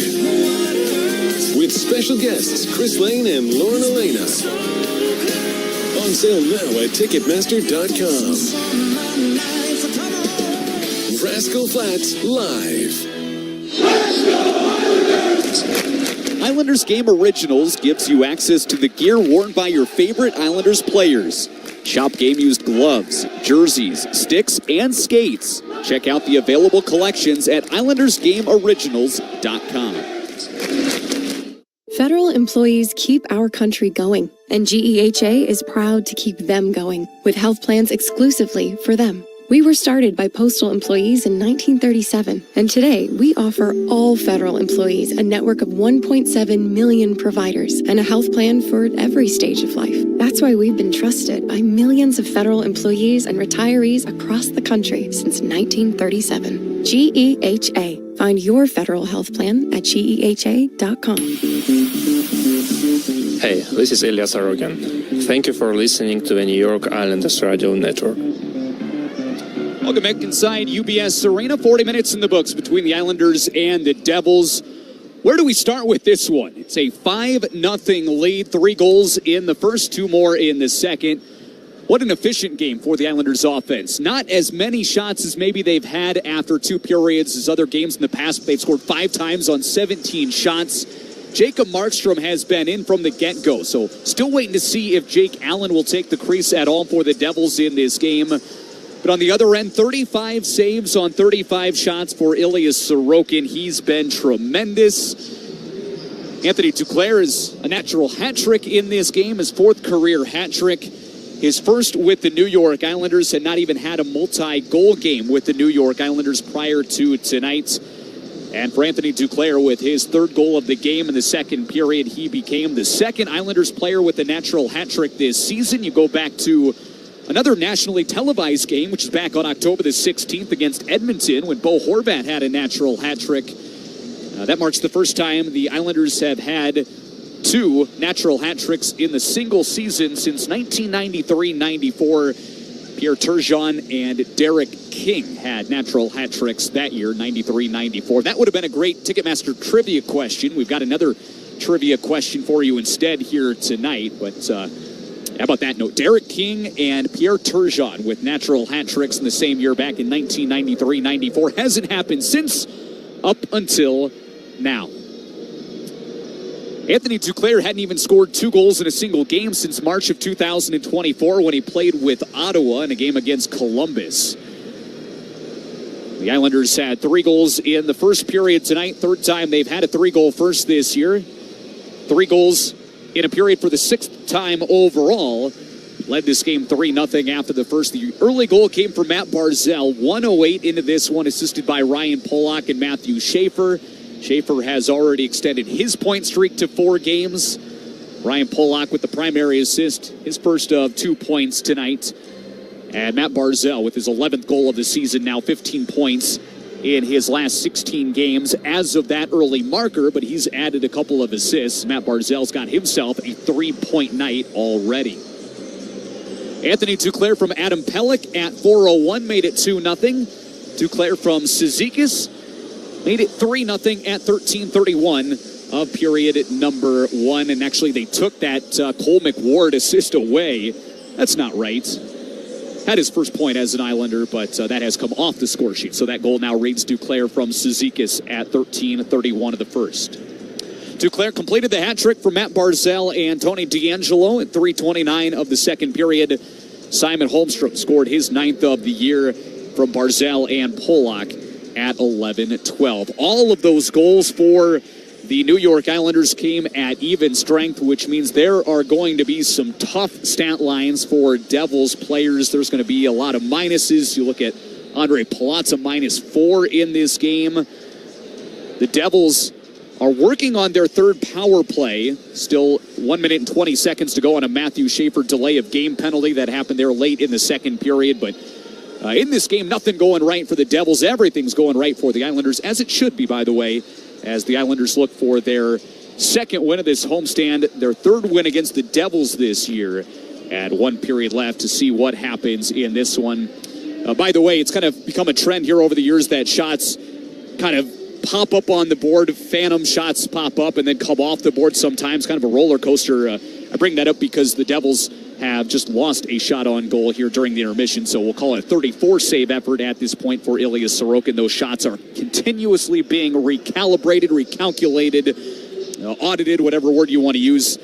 So again, it could change again, but for right now it's 34 saves for Ilya Sorokin after 2 periods of play. These teams will meet one more time this year. That will be on February the 5th in Newark, just before the lengthy Winter Olympics break. Islanders trying to head into that matchup. Still perfect against the Devils, looking like it will be that way for right now, as the Islanders have beaten the Devils once already in Newark. That was an overtime victory on a Matt Barzal overtime goal back in November, and then just 2 weeks ago in this building, the late hero was Adam Pelech in regulation in a 2-1 win in the final game before Christmas. So storylines we've been following throughout the night and for both teams.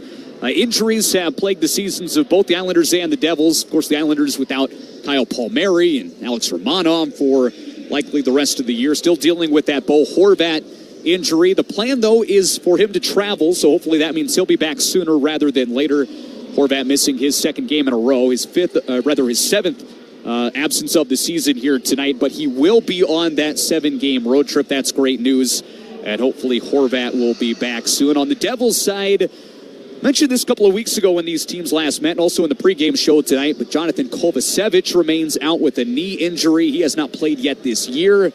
Not expected back for at least a couple of weeks yet. Zach McEwen is dealing with an upper body injury. Evgeny Dadonov is out. And Chimo Nemitz, who is headed to the Olympics with Slovakia, he was injured in December in a practice session.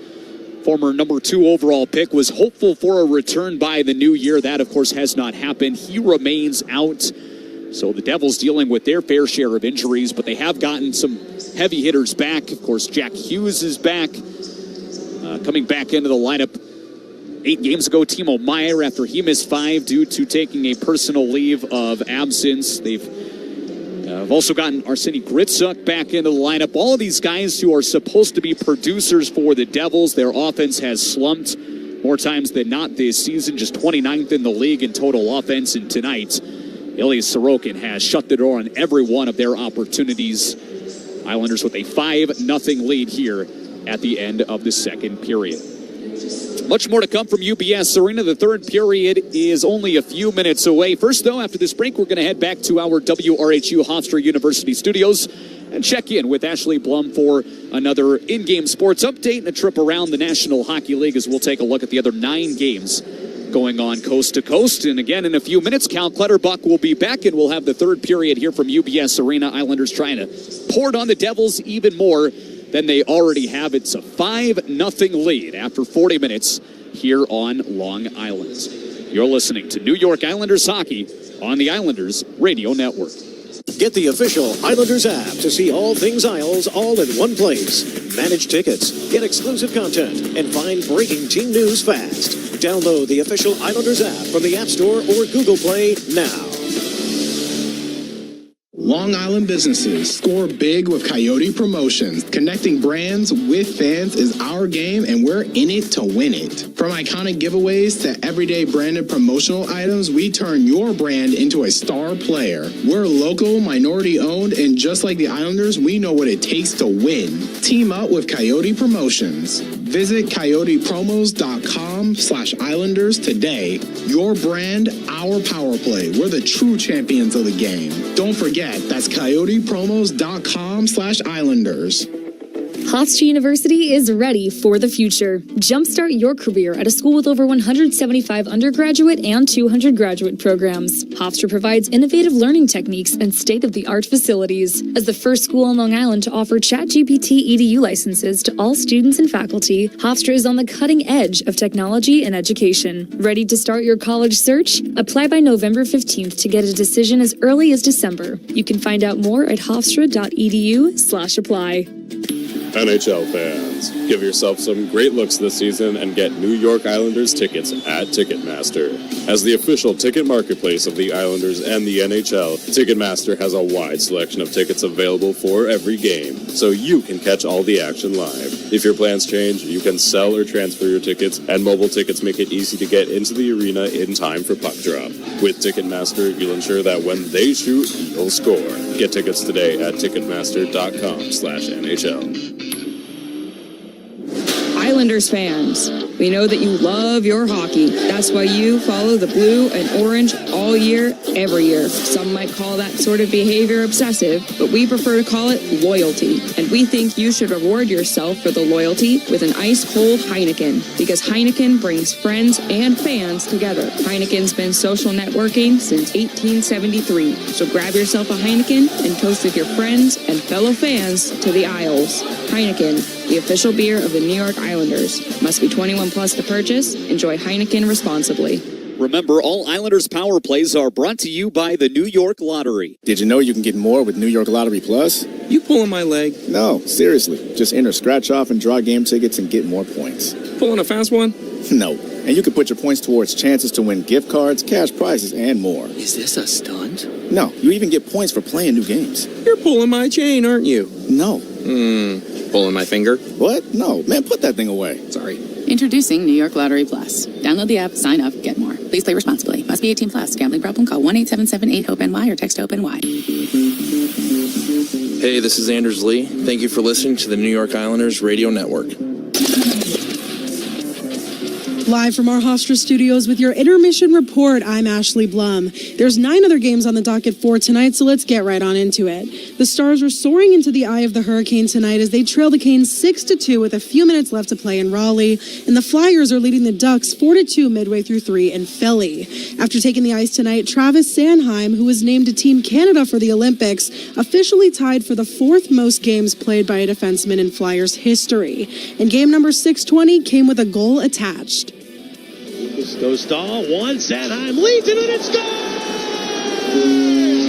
Sanheim overpowers the Stahl. It's 4-1 Philadelphia. Sound courtesy of NBC Sports Philadelphia. The Sabres defeated the Canucks 5-3 in Buffalo. Since Josh Norris's return to the lineup at the beginning of December, the Sabres are tied for the 3rd most wins among all teams behind only the Red Wings and the Avalanche. Speaking of, the Avs are trailing the Lightning 3-2 towards the end of regulation in Tampa. After finding the net tonight, former Islander Brock Nelson is 1 goal away from his 10th season with at least 20. The only other active U.S.-born players with as many campaigns are Patrick Kane, Austin Matthews, and Chris Kreider. The Maple Leafs have the 3-0 advantage over the Panthers in Toronto at the start of the 3rd, and the Jets are up against the Golden Knights 1-0 midway through 2 in Winnipeg. The Oilers are leading the Predators 1-0 midway through 1 in Edmonton, and Connor McDavid is definitely the player to watch tonight. He's recorded points in 15 straight games against the Preds, dating back to the 2018-19 season, and he kept that streak alive with the first goal of the night. The Blue Jackets are in the Shark Tank tonight, dropping the puck at 10 in San Jose, and rounding out the slate also at 10, it's the Bruins and the Kraken. Seattle enters play with points in each of its previous 8 outings and could establish its 2nd longest point streak in franchise history. With your intermission report from our Hofstra studios, I'm Ashley Blum. Once again, your New York Islanders are leading the New Jersey Devils 5-0 after 2 at UBS Arena. So let's send it back to Alan Fearing for 3rd period action, only here on the New York Islanders Radio Network.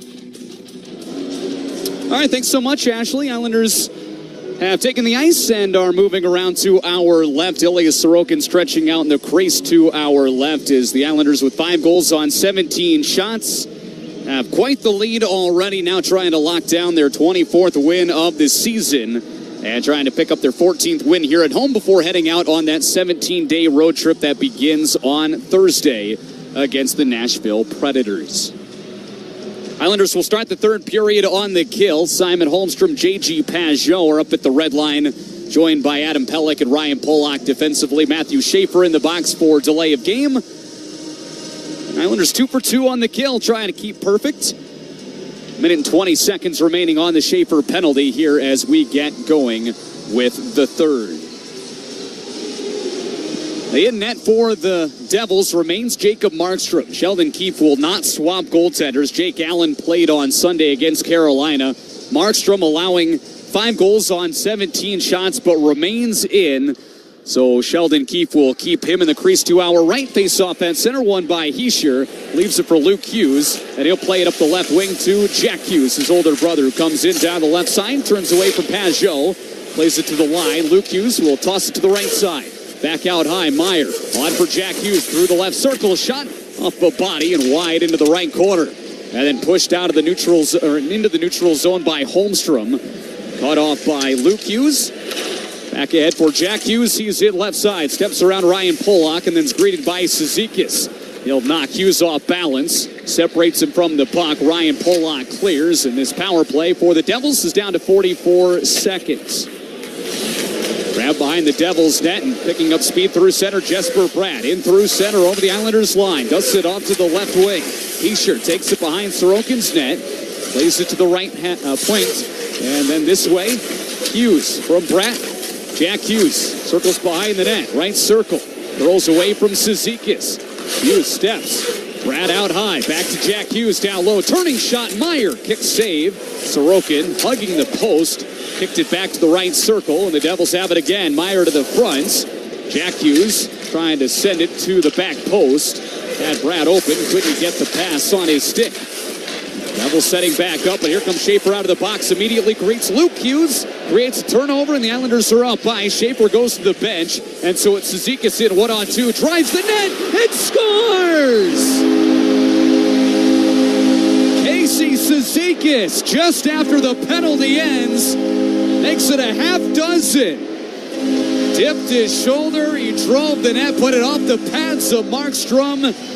At a goal a minute and 34 seconds into the third period, has a 6-0 Islanders lead. Well, the onslaught continues. Casey Cizikas in the right spot in the defensive zone, and he takes the Devils on 1-on-4, takes Luke Hughes wide, and Hughes actually pokes this puck off of Casey's stick, but it ends up going through Jacob Markstrom's legs, and Sheldon Keefe leaving Markstrom in.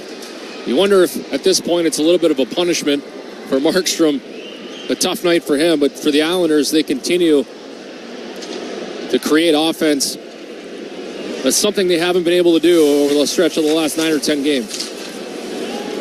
Casey Cizikas didn't have a point in his last 11, and he's got the 6th goal for the Islanders tonight. It's his 4th of the year. And here comes Matthew Schaefer with speed through the neutral zone. In down the left side. Throws behind the net.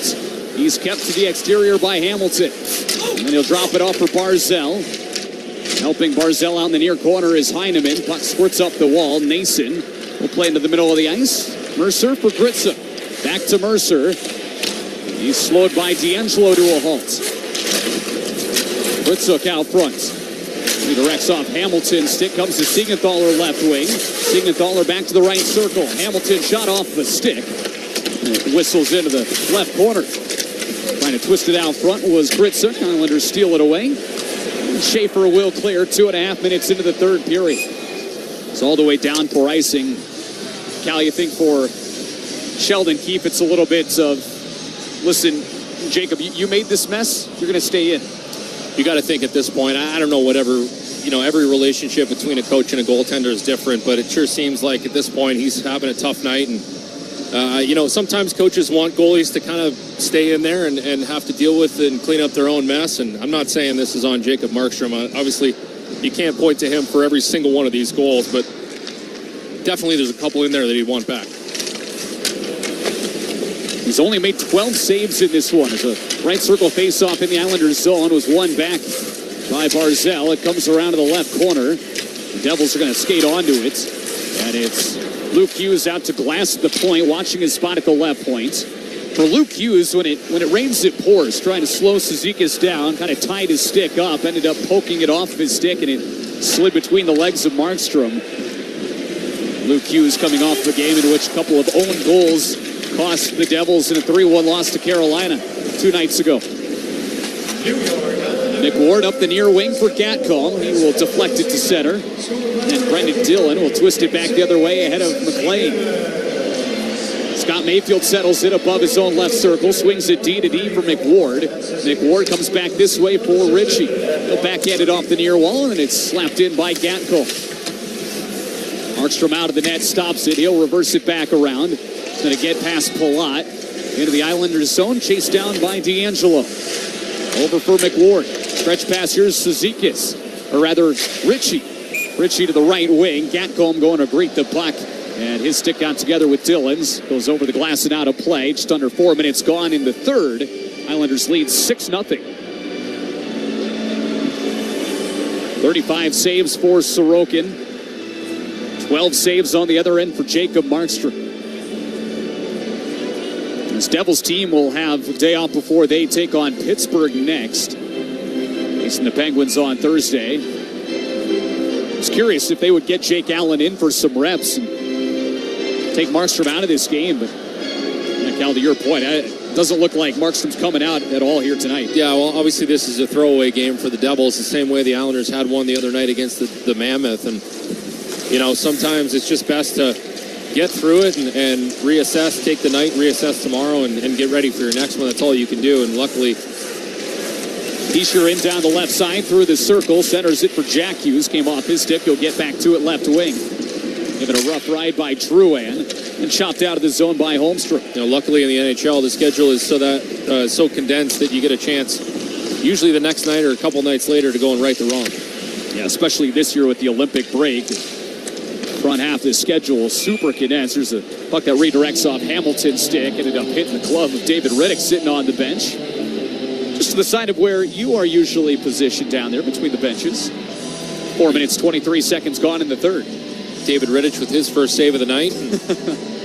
He's made plenty of saves over the last number of games with Ilya Sorokin being out with injury, and David Riddick carrying the bulk of the mail there for 7 straight, I believe it was, for the Islanders, and really did an amazing job making sure that they could collect points while Ilya was out. D'Angelo ahead for Anders Lee. One hand on the stick, tried to get one underneath the pads of Markstrom. Ended up going off his right pad and wide. The Devils looking to break it out. Mercer's lead pass did not connect with the teammate. Marzell thought he had kept it in, but the linesman blows it dead. And a play is offside on the Islanders with 15-17 to go in the third.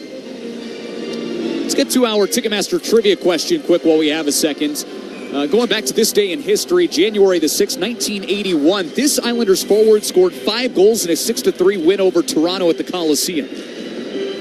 We'll answer that later on in the third. Mike Bossy had 6 assists in that game. It was a personal and a club record at the time. But this Islanders forward scored 5 goals in a 6-3 win over Toronto. 1981. Well, you have to think, who was Mike Bossy playing with in that particular time, and a couple names come to mind. Mike Bossy was the first name that came to mind when someone scores 5 goals in a game. You got to think of one of, if not the greatest goal scorer of all time, Mike Bossy. Devils called for icing, so we'll come all the way down into the right circle of Markstrom's zone. 15-11 to go here in the third. I'm sure there's a number of listeners here today that remember exactly where they were when that happened and know the answer to that very well. I was unfortunately not born until 6 years later, so I don't have a recollection of what went on that day, but I can guess 1 of 3 people are probably right with one of them. I was 3 years after that. So. Devils will break it out for a face-off win, and they have been so sloppy and choppy all night long. This one goes for offside. Is in a little bit too early. Was Gritzuk just ahead of Dawson Mercer. Just over 5 minutes gone in the third period. Islanders leading 6-0. You know, it's amazing what can happen to a team when another team comes out and puts a 2 or 3 spot up in the third period. It goes one of 2 ways. They either buckle down and they lean on their structure and they come back and get back into the game, or things go the way they have for the Devils tonight. They get discombobulated out of sorts, and really, if you're a Devil right now, you're hoping that this doesn't translate into your next one. Duclair brought it in left side, centered it for Shabanov, swing and a miss. So it allows a path for Cody Glass to emerge and down the Islanders' right wing. Banks it off the end wall. It comes around to the near side. Settled down by Brown, out high. Colton White with a shot that was worn immediately by Cizikas. He'll get the wheels turning. Sends it down the right side of the Devils' zone, and Shabanov applies the shoulder onto White. Colton White got the return pass from Lamico up to his own line. Tape-to-tape pass ahead for Brown. He'll dump it in. Cal, this game 6-0 is such that the fans here at UBS Arena have started to wave. Yep. I don't know what your thoughts of the wave are, pro events. Well, when I was a kid, I used to love the wave and used to love when it used to come around, and you don't see it that often anymore. It's more of a baseball thing, I feel like, than it is a hockey thing. There's too much action going on in hockey, but obviously right now, and they've got literally every single person in this building in the bowl joining in. Meanwhile, the Devils will get it out of their zone. It was tied up in the right corner for a while, and Hamilton pulled it free, banks it off the far wall and out. Now Mark Gatcomb emerges back ahead, left to right. Gatcomb in drag, shoot, save Markstrom. And it's that kind of night where you just shoot it from anywhere. I wonder if Eric Hornick knows who the originator of the wave was. I'm sure he knows his name, date of birth, hometown. Here's just for Brett. Through the middle of the ice, pass intercepted by Pelech. Clears it out. Settled down by a backpedaling Pesce. Ahead for Jack Hughes. Skips it in down the right side. Brat's back onto it. Circles. Found Pesce. Cross-ice pass. Luke Hughes with his shot. Swallowed up by Sorokin. Sorokin was ready for it. Moved laterally left to right. Makes the save, and he holds on with 12:56 to go. Islanders lead 6-0. They've added a 6th goal thanks to Casey Cizikas early in the 3rd period. You're listening to New York Islanders hockey on the Islanders Radio Network. For an extraordinary advantage in sports, you need a game plan. For an extraordinary advantage everywhere else, all you need is Acrisure. With a high-tech human approach to insurance, cybersecurity, and more, Acrisure helps you take care of what you care about. That makes winning easy. See what Acrissure's extraordinary advantage can do for you at Acrisure.com. Remember, all Islanders power plays are brought to you by the New York Lottery. NHL fans, give yourself some great looks this season and get New York Islanders tickets at Ticketmaster. As the official ticket marketplace of the Islanders and the NHL, Ticketmaster has a wide selection of tickets available for every game, so you can catch all the action live. If your plans change, you can sell or transfer your tickets, and mobile tickets make it easy to get into the arena in time for puck drop. With Ticketmaster, you'll ensure that when they shoot, you'll score. Get tickets today at Ticketmaster.com/NHL. Hey, I'm defenseman Scott Mayfield, and you're tuned into New York Islanders hockey.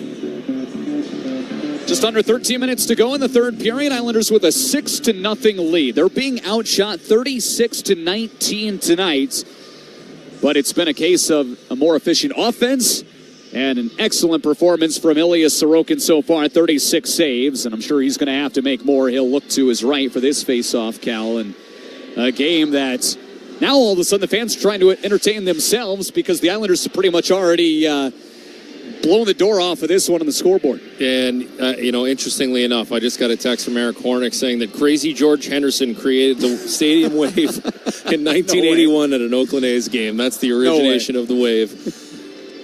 You got to love Eric for having all these tidbits of knowledge right at his fingertips. Whatever he gets paid, it's not nearly enough. I wonder what he pays in cloud storage. He's got so much information stored up. He's got to have terabytes of this stuff. 5-on-5 hockey as the puck drops in the left circle of the Islanders zone, and now it's tied up between Pollock and Heischer. Eventually pulled free. Going to slide down to the neutral zone. Pajot chasing after it. Luke Hughes steps to it first, and then Pajot gets it back. Found Holmstrom over the line, right wing. In the circle, Holmstrom plays it into the corner. It's brought in from there by Pesce. The red line for Jesper Bratt. He'll skip it in. Saved by Sorokin. The bouncing puck that was right on the net, so Sorokin just made its way into the left corner. A little stick save. Puck lifted into the air by Matthew Schaefer. Simon Holmstrom tried to hunt it down. 1-on-3. Nearly got it past White, but then sputtered down to the ice. 12 minutes to go here in the 3rd. Heineman above the right circle creates a turnover. He'll stretch it on for Lee. Lee in, tries to drag it past Kritzuk in the backhand. He tapped it back door. No one was there in a blue sweater. Matt Barzell was just a little bit too far away from it. Devils come in the other way. Mercer throws it into the far corner. Touched behind the Islanders' goal line, and Pellick has to deal with Mercer. One hands it up the wall to Heineman. Turns, starts skating ahead.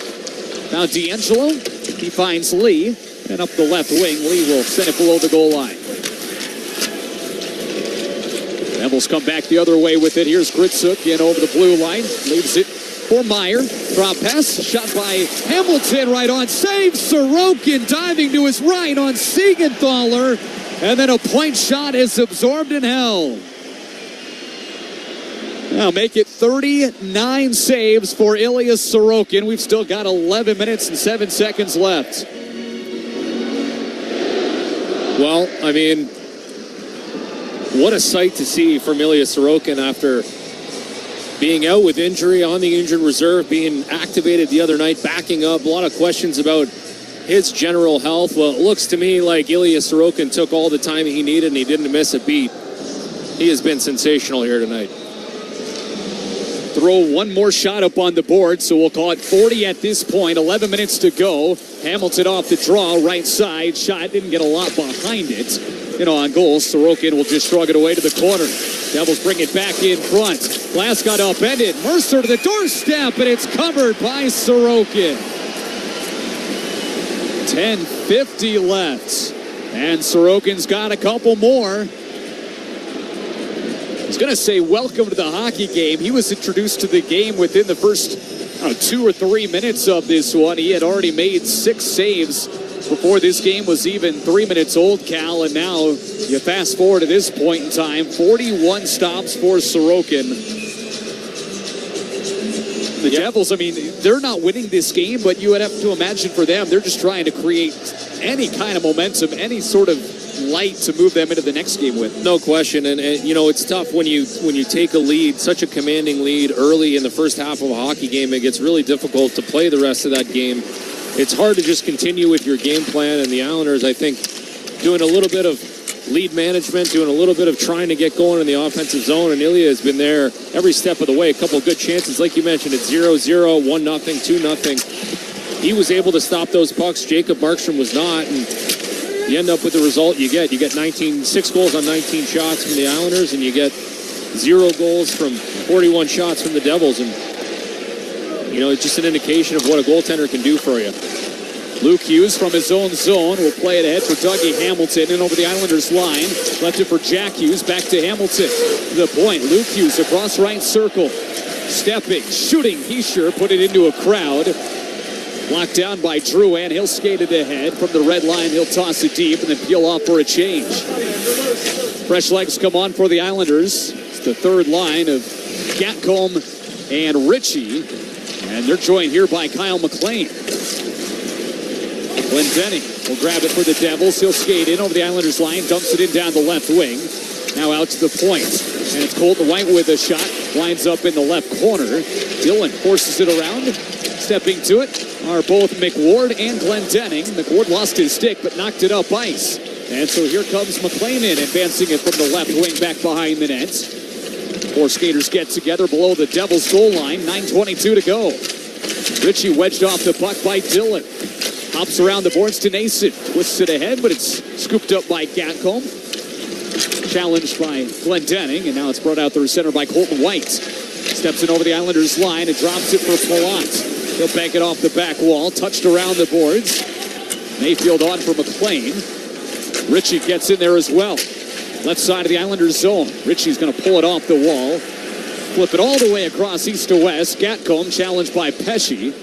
Turns away from Pesce. Plays it back into his own zone voluntarily. And D'Angelo with the lead pass on for Cizikas. He'll make his way around Siegenthaler into the right corner. And then gets a rough ride for Pesce. Lost his stick. Islanders come away with it. Duclair to D'Angelo. Scores! It's 7 for the New York Islanders. And it's Tony D'Angelo with his second of the year out front. Glove side on Markstrom. 8.5 to go. And the Islanders are all over the Devils here tonight.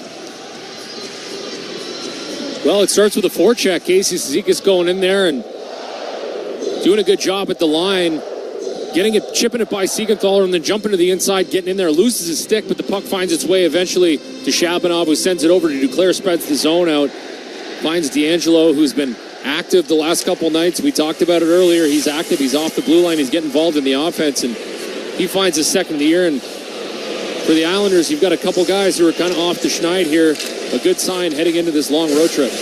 Cal, that's the 4th point of the night for Anthony Duclair, who's got a hat trick, and now he's got an assist to go with it. 3 goals, 1 assist.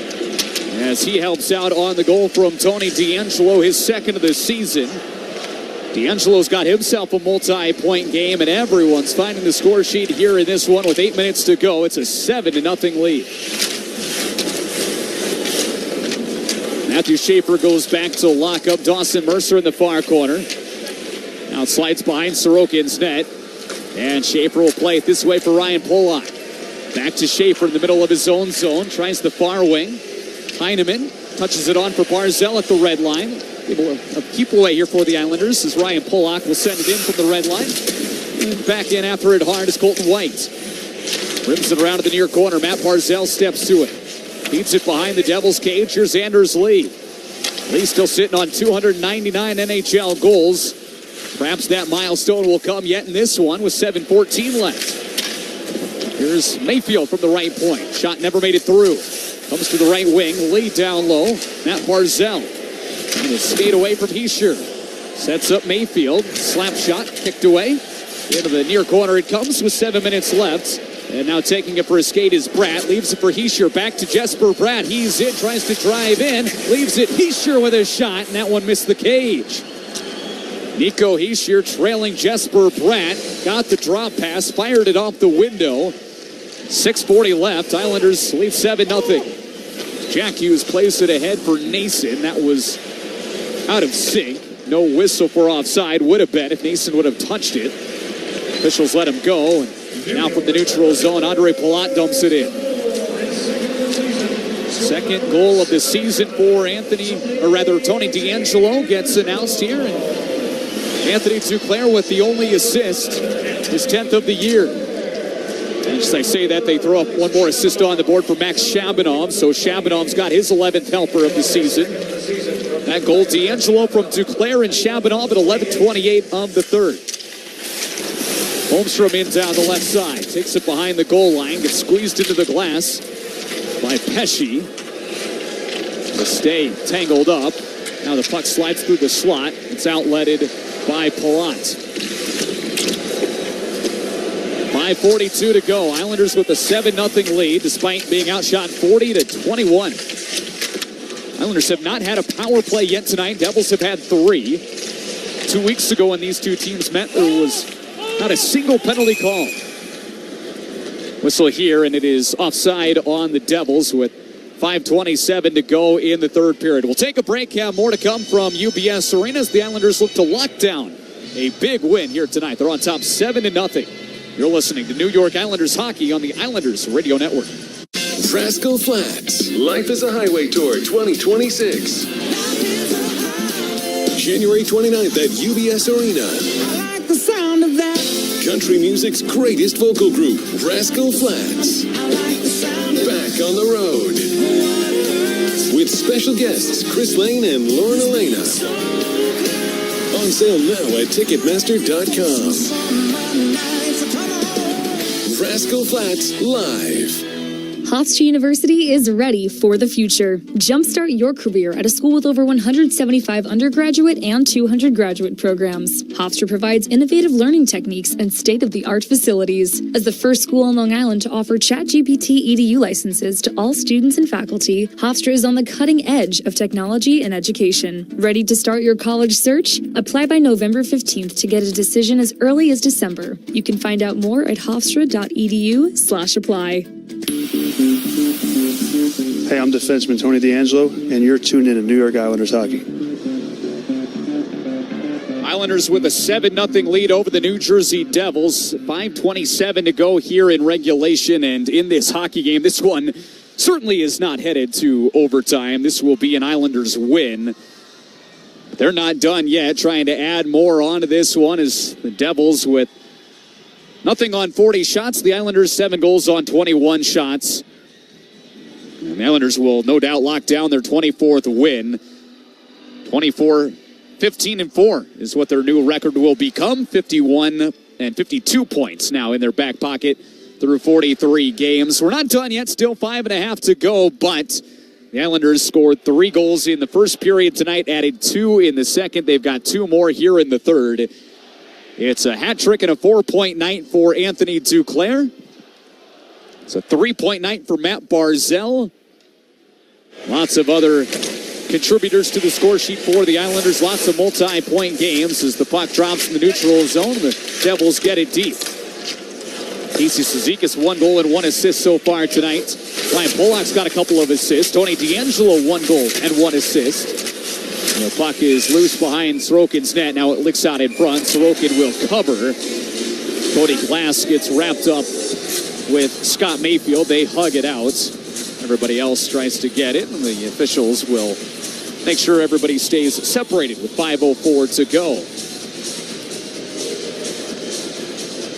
So the face-off will come to Sorokin's right. Let's answer tonight's Ticketmaster trivia question while we have a second here. The Ticketmaster trivia question was, who on this day in Islanders history had 5 goals in a 6-3 win over the Maple Leafs January the 6th of 1981? Mike Bossy had 6 assists in that game. But it was John Tonelli, another Islanders Hall of Famer and a retired number here on Long Island, who had 5 goals, 5 of the 6 in a win over the Maple Leafs 6-3 at the Nassau Coliseum. John Tonelli's 27 will be retired for good once Anders Lee is done. He's still wearing that 27 as the 8th-year Islanders captain. Miles clear the puck down the ice, settled down by Siegenthaler in his own end. He'll move up straight north, next to the red line, now hammered in by Hamilton. 4.5 to go. Comes around to the left side. Siegenthaler, tough angle shot. Sorokin hugging the near post. Like he got a piece of it with the stick. Comes back around behind the net. Now out front, loose puck. Mercer couldn't catch up to it. Poked out of the zone by Polak. Settled down at the red line by Gritsuk. Over Siegenthaler. Devils come back in. And then Meyer had it stripped off his stick by Lee. It's a backpedaling Hamilton who sends it east to west for Siegenthaler.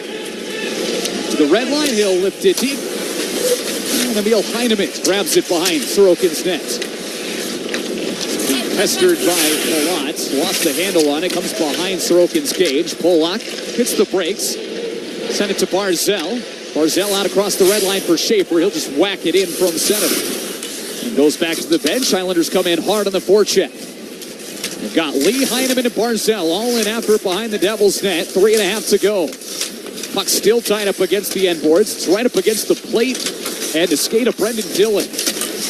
Wrestled free by Lee. He'll poke it up the wall to Cole McWard. His shot off of the blocker of Markstrom and into the near corner. Flipped out of the zone by Palat. Now he'll skate onto it over the blue line. Drop pass. And a shot blocked away. Glendenny let it go from the right point. Hit some traffic in front. 3 minutes left in this one. Islanders have a 7-0 lead over the Devils. Andre Palazzo -4 in this game. Juho Lammikko is a -3. Cody Glass is a -3.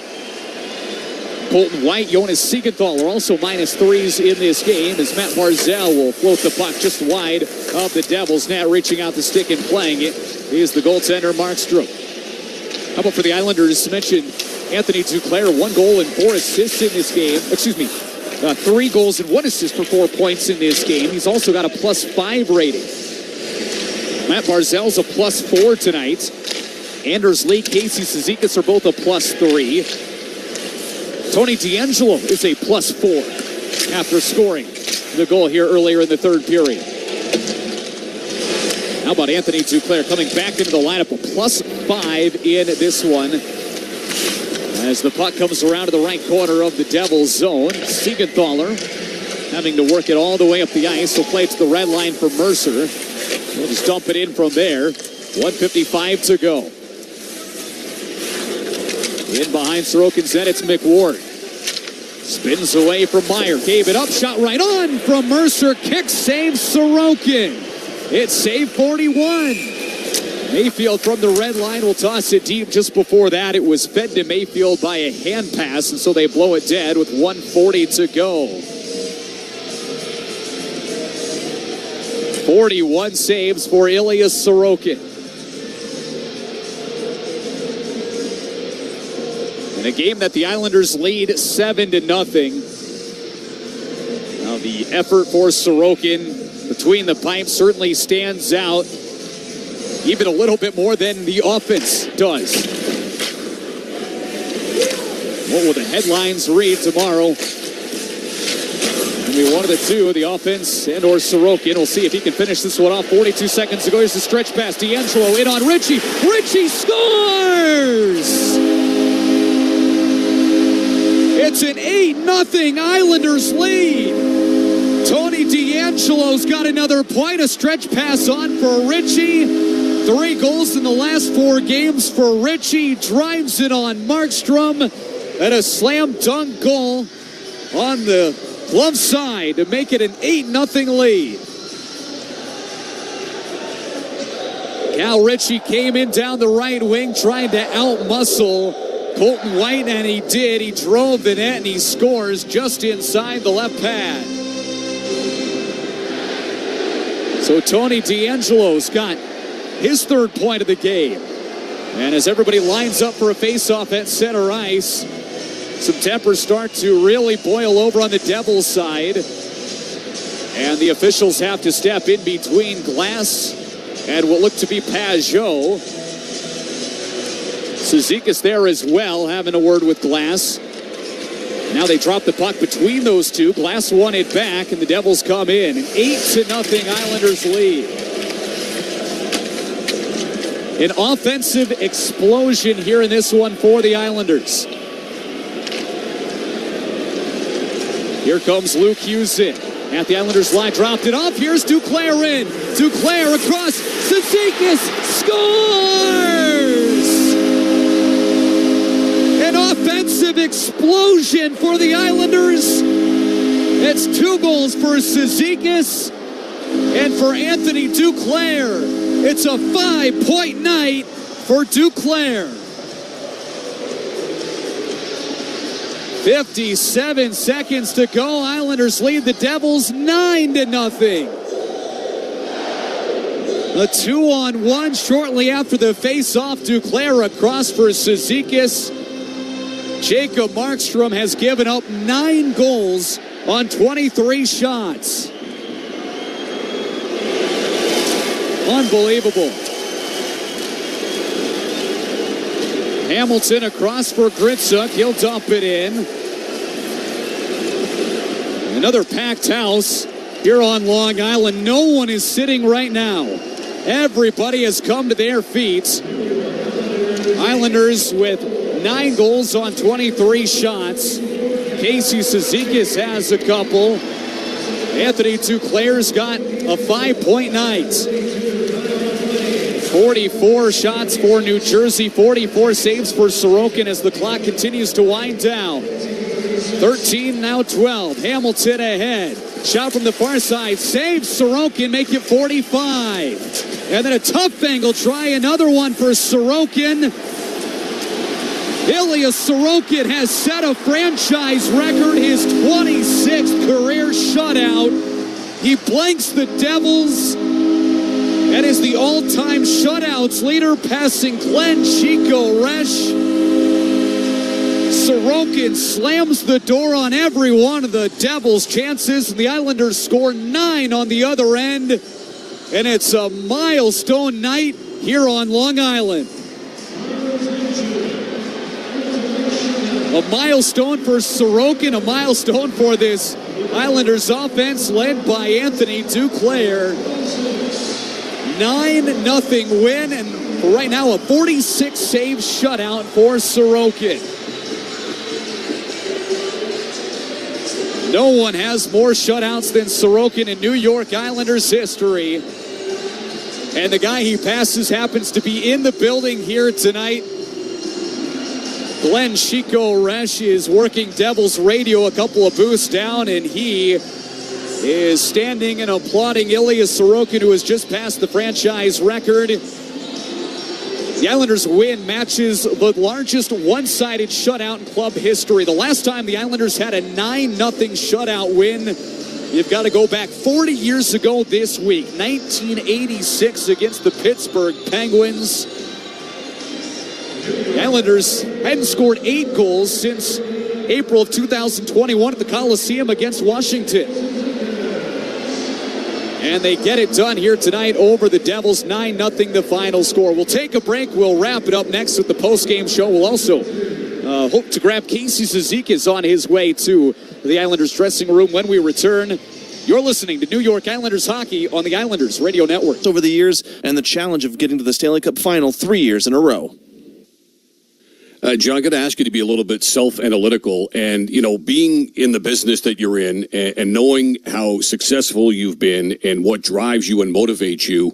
What do you think has been the key to your success over the years? I mean, every league you've been in, you've won, you've had the staying power, and you've had all kinds of championship pedigree. If you say, hey, look, I'm still going strong, I'm still chasing another ring, what is it that keeps you going, and what is it in particular that you feel has made you as successful as you've been? I would say there's a couple things. Internally, it's the fire is still burning.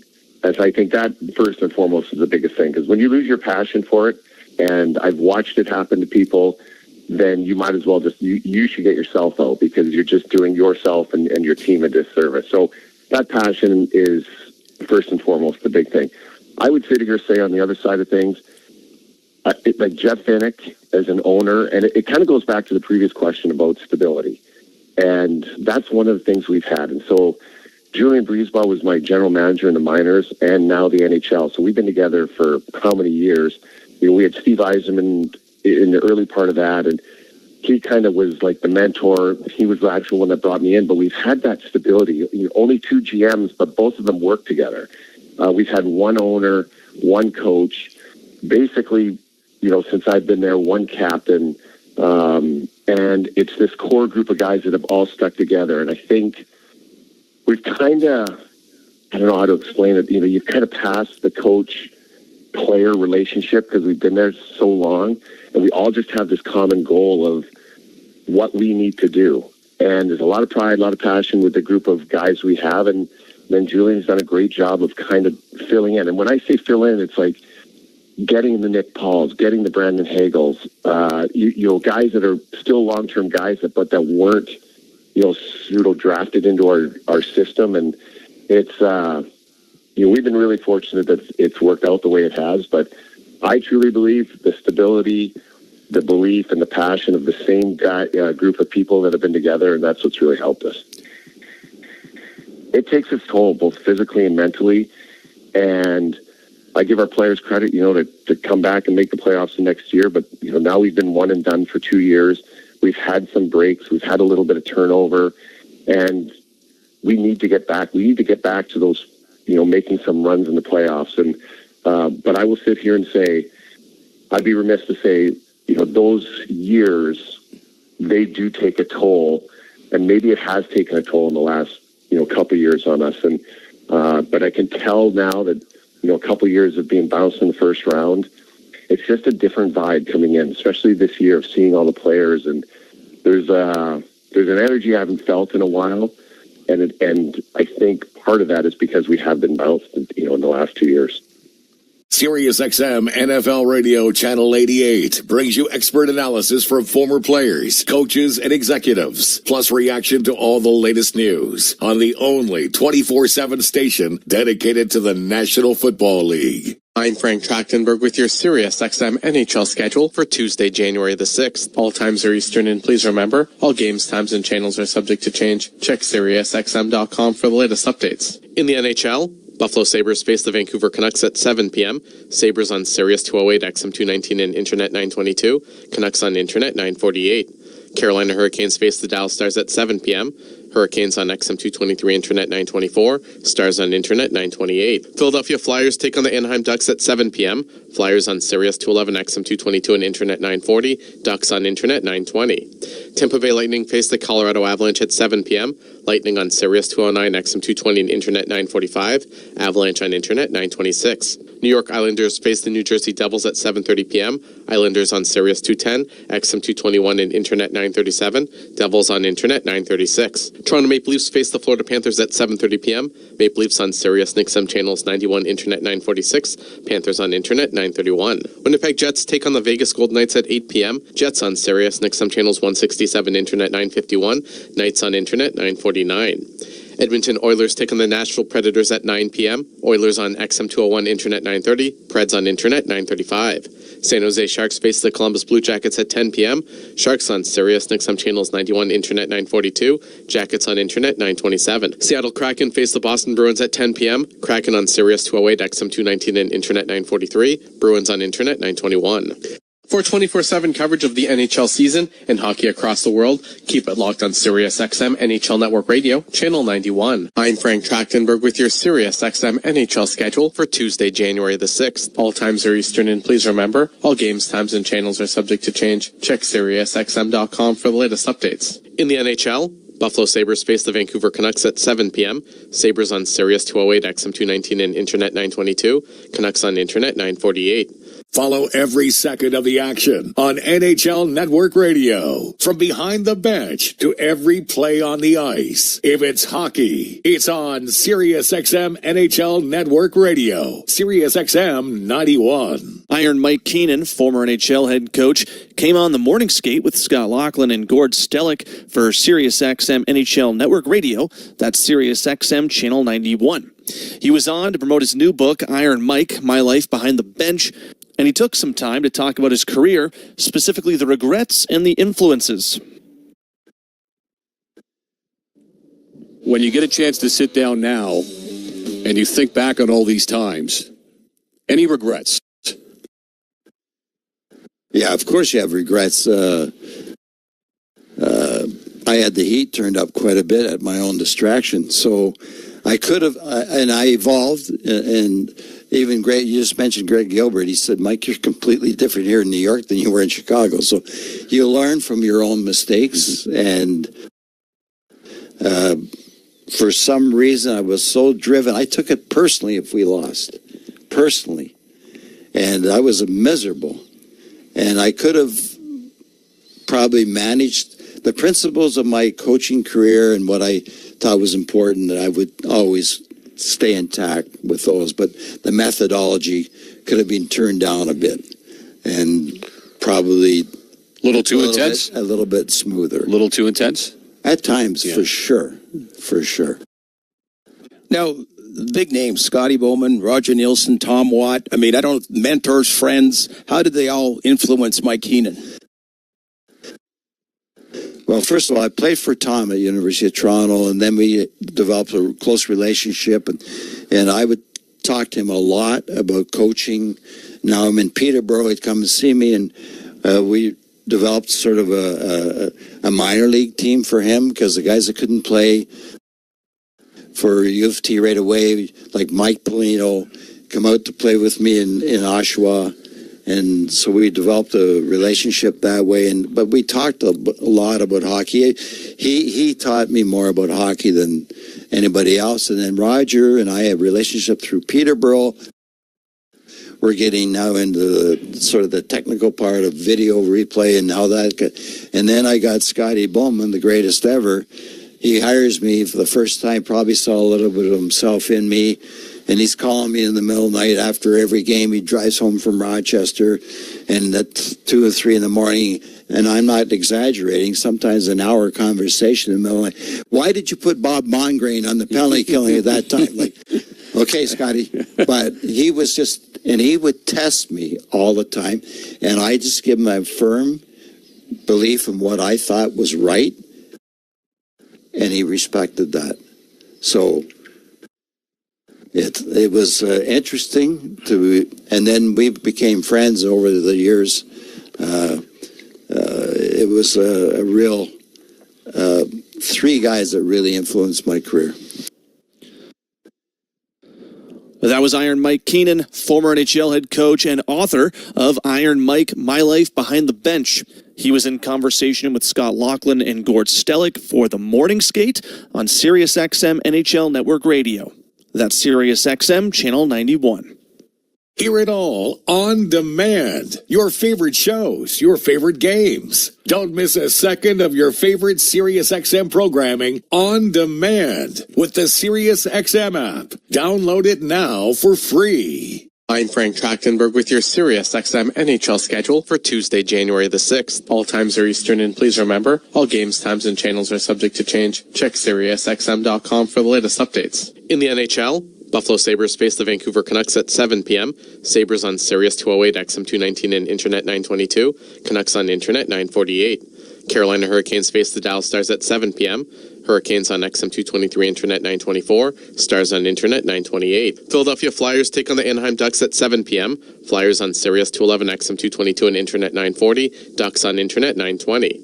Tampa Bay Lightning face the Colorado Avalanche at 7 p.m. Lightning on Sirius 209, XM 220, and Internet 945. Avalanche on Internet 926. New York Islanders face the New Jersey Devils at 7:30 p.m. Islanders on Sirius 210, XM 221, and Internet 937. Devils on Internet 936. Toronto Maple Leafs face the Florida Panthers at 7:30 p.m. Maple Leafs on Sirius XM channels 91, Internet 946. Panthers on Internet 931. Winnipeg Jets take on the Vegas Golden Knights at 8 p.m. Jets on Sirius XM channels 167, Internet 951. Knights on Internet 949. Edmonton Oilers take on the Nashville Predators at 9 p.m. Oilers on XM201, Internet 930. Preds on Internet 935. San Jose Sharks face the Columbus Blue Jackets at 10 p.m.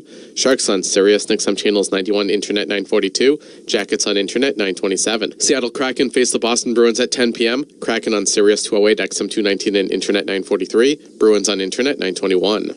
For 24/7 coverage of the NHL season and hockey across the world, keep it locked on Sirius XM NHL Network Radio, Channel 91. I'm Frank Trachtenberg with your Sirius XM NHL schedule for Tuesday, January the 6th. All times are Eastern, and please remember, all games, times, and channels are subject to change. Check SiriusXM.com for the latest updates. In the NHL, Buffalo Sabres face the Vancouver Canucks at 7 p.m. Sabres on Sirius 208, XM219 and Internet 922.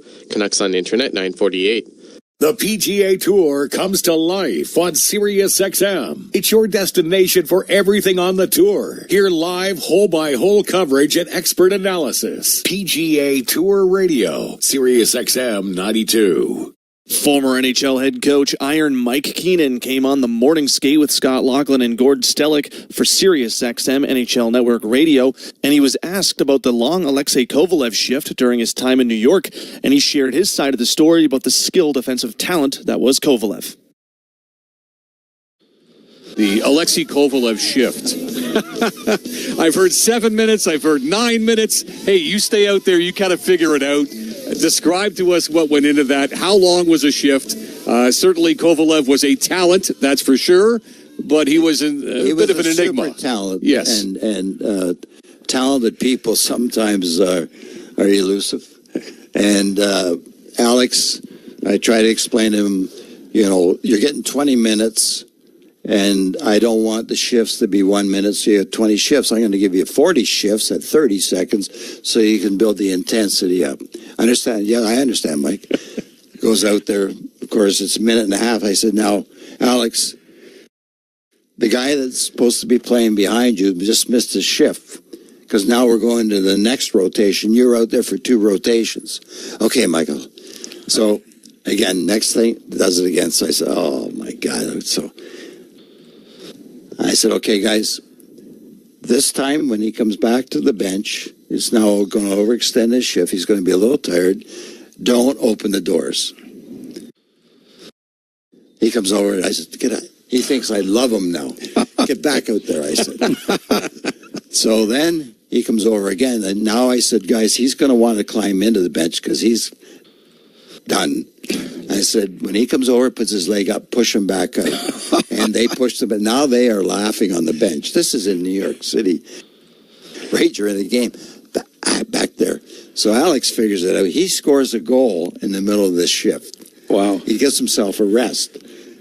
Stays out there. Finishes the period. So I think it's about 9 minutes. I walk off the bench and said, Mess, explain it to him, will you, please? He said, I will. Don't worry. I'll look after it. So as a result, we fast forward now to the playoffs in Game 6, playing New Jersey. In the Jersey series, I double shifted him. When he had to come back, and he was electrifying. Mess got the 3 goals, but Alex was a horse. And it's very talented, powerful. And the problem was he was so efficient that he could stay out, but he didn't grasp the concept of just picking up the intensity.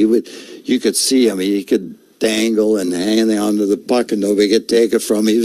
He was resting while he was out there. So in essence, it was a bit of a training ground for what was to come against the Devils at the most important time. Exactly. Wow. So it turned out to be a good lesson for him because that's what he did in that game. 30 seconds, 40 seconds. I just said, Alex, I'm going to double shift you. Get ready. Don't be out too long. That was former NHL head coach Iron Mike Keenan in conversation with Gord Stellick and Scott Laughlin for the morning skate on SiriusXM NHL Network Radio. That's SiriusXM Channel 91. SiriusXM has soccer covered end to end. SiriusXM FC. Hear live play-by-play and talk shows hosted by legends of the game. It's Sirius XM FC on Channel 157. I'm Frank Trachtenberg with your Sirius XM NHL schedule for Tuesday, January the 6th. All times are Eastern, and please remember, all games, times, and channels are subject to change. Check SiriusXM.com for the latest updates. In the NHL, Buffalo Sabres face the Vancouver Canucks at 7 p.m. Sabres on Sirius 208, XM 219, and Internet 922. Canucks on Internet 948. Carolina Hurricanes face the Dallas Stars at 7 p.m. Hurricanes on XM 223, Internet 924. Stars on Internet 928. Philadelphia Flyers take on the Anaheim Ducks at 7 p.m. Flyers on Sirius 211, XM 222, and Internet 940. Ducks on Internet 920. Tampa Bay Lightning face the Colorado Avalanche at 7 p.m. Lightning on Sirius 209, XM 220, and Internet 945. Avalanche on Internet 926. New York Islanders face the New Jersey Devils at 7:30 p.m. Islanders on Sirius 210, XM 221, and Internet 937. Devils on Internet 936. Toronto Maple Leafs face the Florida Panthers at 7:30 p.m. Maple Leafs on Sirius XM channels 91, Internet 946. Panthers on Internet 931. Winnipeg Jets take on the Vegas Golden Knights at 8 p.m. Jets on Sirius XM channels 167, Internet 951. Knights on Internet 949. Edmonton Oilers take on the Nashville Predators at 9 p.m. Oilers on XM 201, Internet 930. Preds on Internet 935. San Jose Sharks face the Columbus Blue Jackets at 10 p.m. Sharks on Sirius XM channels 91, Internet 942. Jackets on Internet 927. Seattle Kraken face the Boston Bruins at 10 p.m. Kraken on Sirius 208, XM 219, and Internet 943. Bruins on Internet 921. For 24/7 coverage of the NHL season and hockey across the world, keep it locked on Sirius XM NHL Network Radio, Channel 91. I'm Frank Trachtenberg with your Sirius XM NHL schedule for Tuesday, January the 6th. All times are Eastern, and please remember, all games, times, and channels are subject to change. Check SiriusXM.com for the latest updates. In the NHL, Buffalo Sabres face the Vancouver Canucks at 7 p.m. Sabres on Sirius 208, XM 219, and Internet 922. Canucks on Internet 948. Follow every second of the action on NHL Network Radio. From behind the bench to every play on the ice. If it's hockey, it's on Sirius XM NHL Network Radio. Sirius XM 91. Former Buffalo Sabres head coach Don Granato was on the morning skate with Scott Laughlin and Gord Stellick for Sirius XM NHL Network Radio Channel 91 to talk about how different today's athletes are, as well as what it's been like to watch Austin Matthews grow. It's really a switch in the last 10 years. The first birth year I had at the national team program was 95 birth year. So it was JT Compher, Tyler Mott, that group. You have them for 2 years. So the next birth year coming in was the 97s, which was prolific. It was Austin Matthews and Matthew Tkachuk and Matt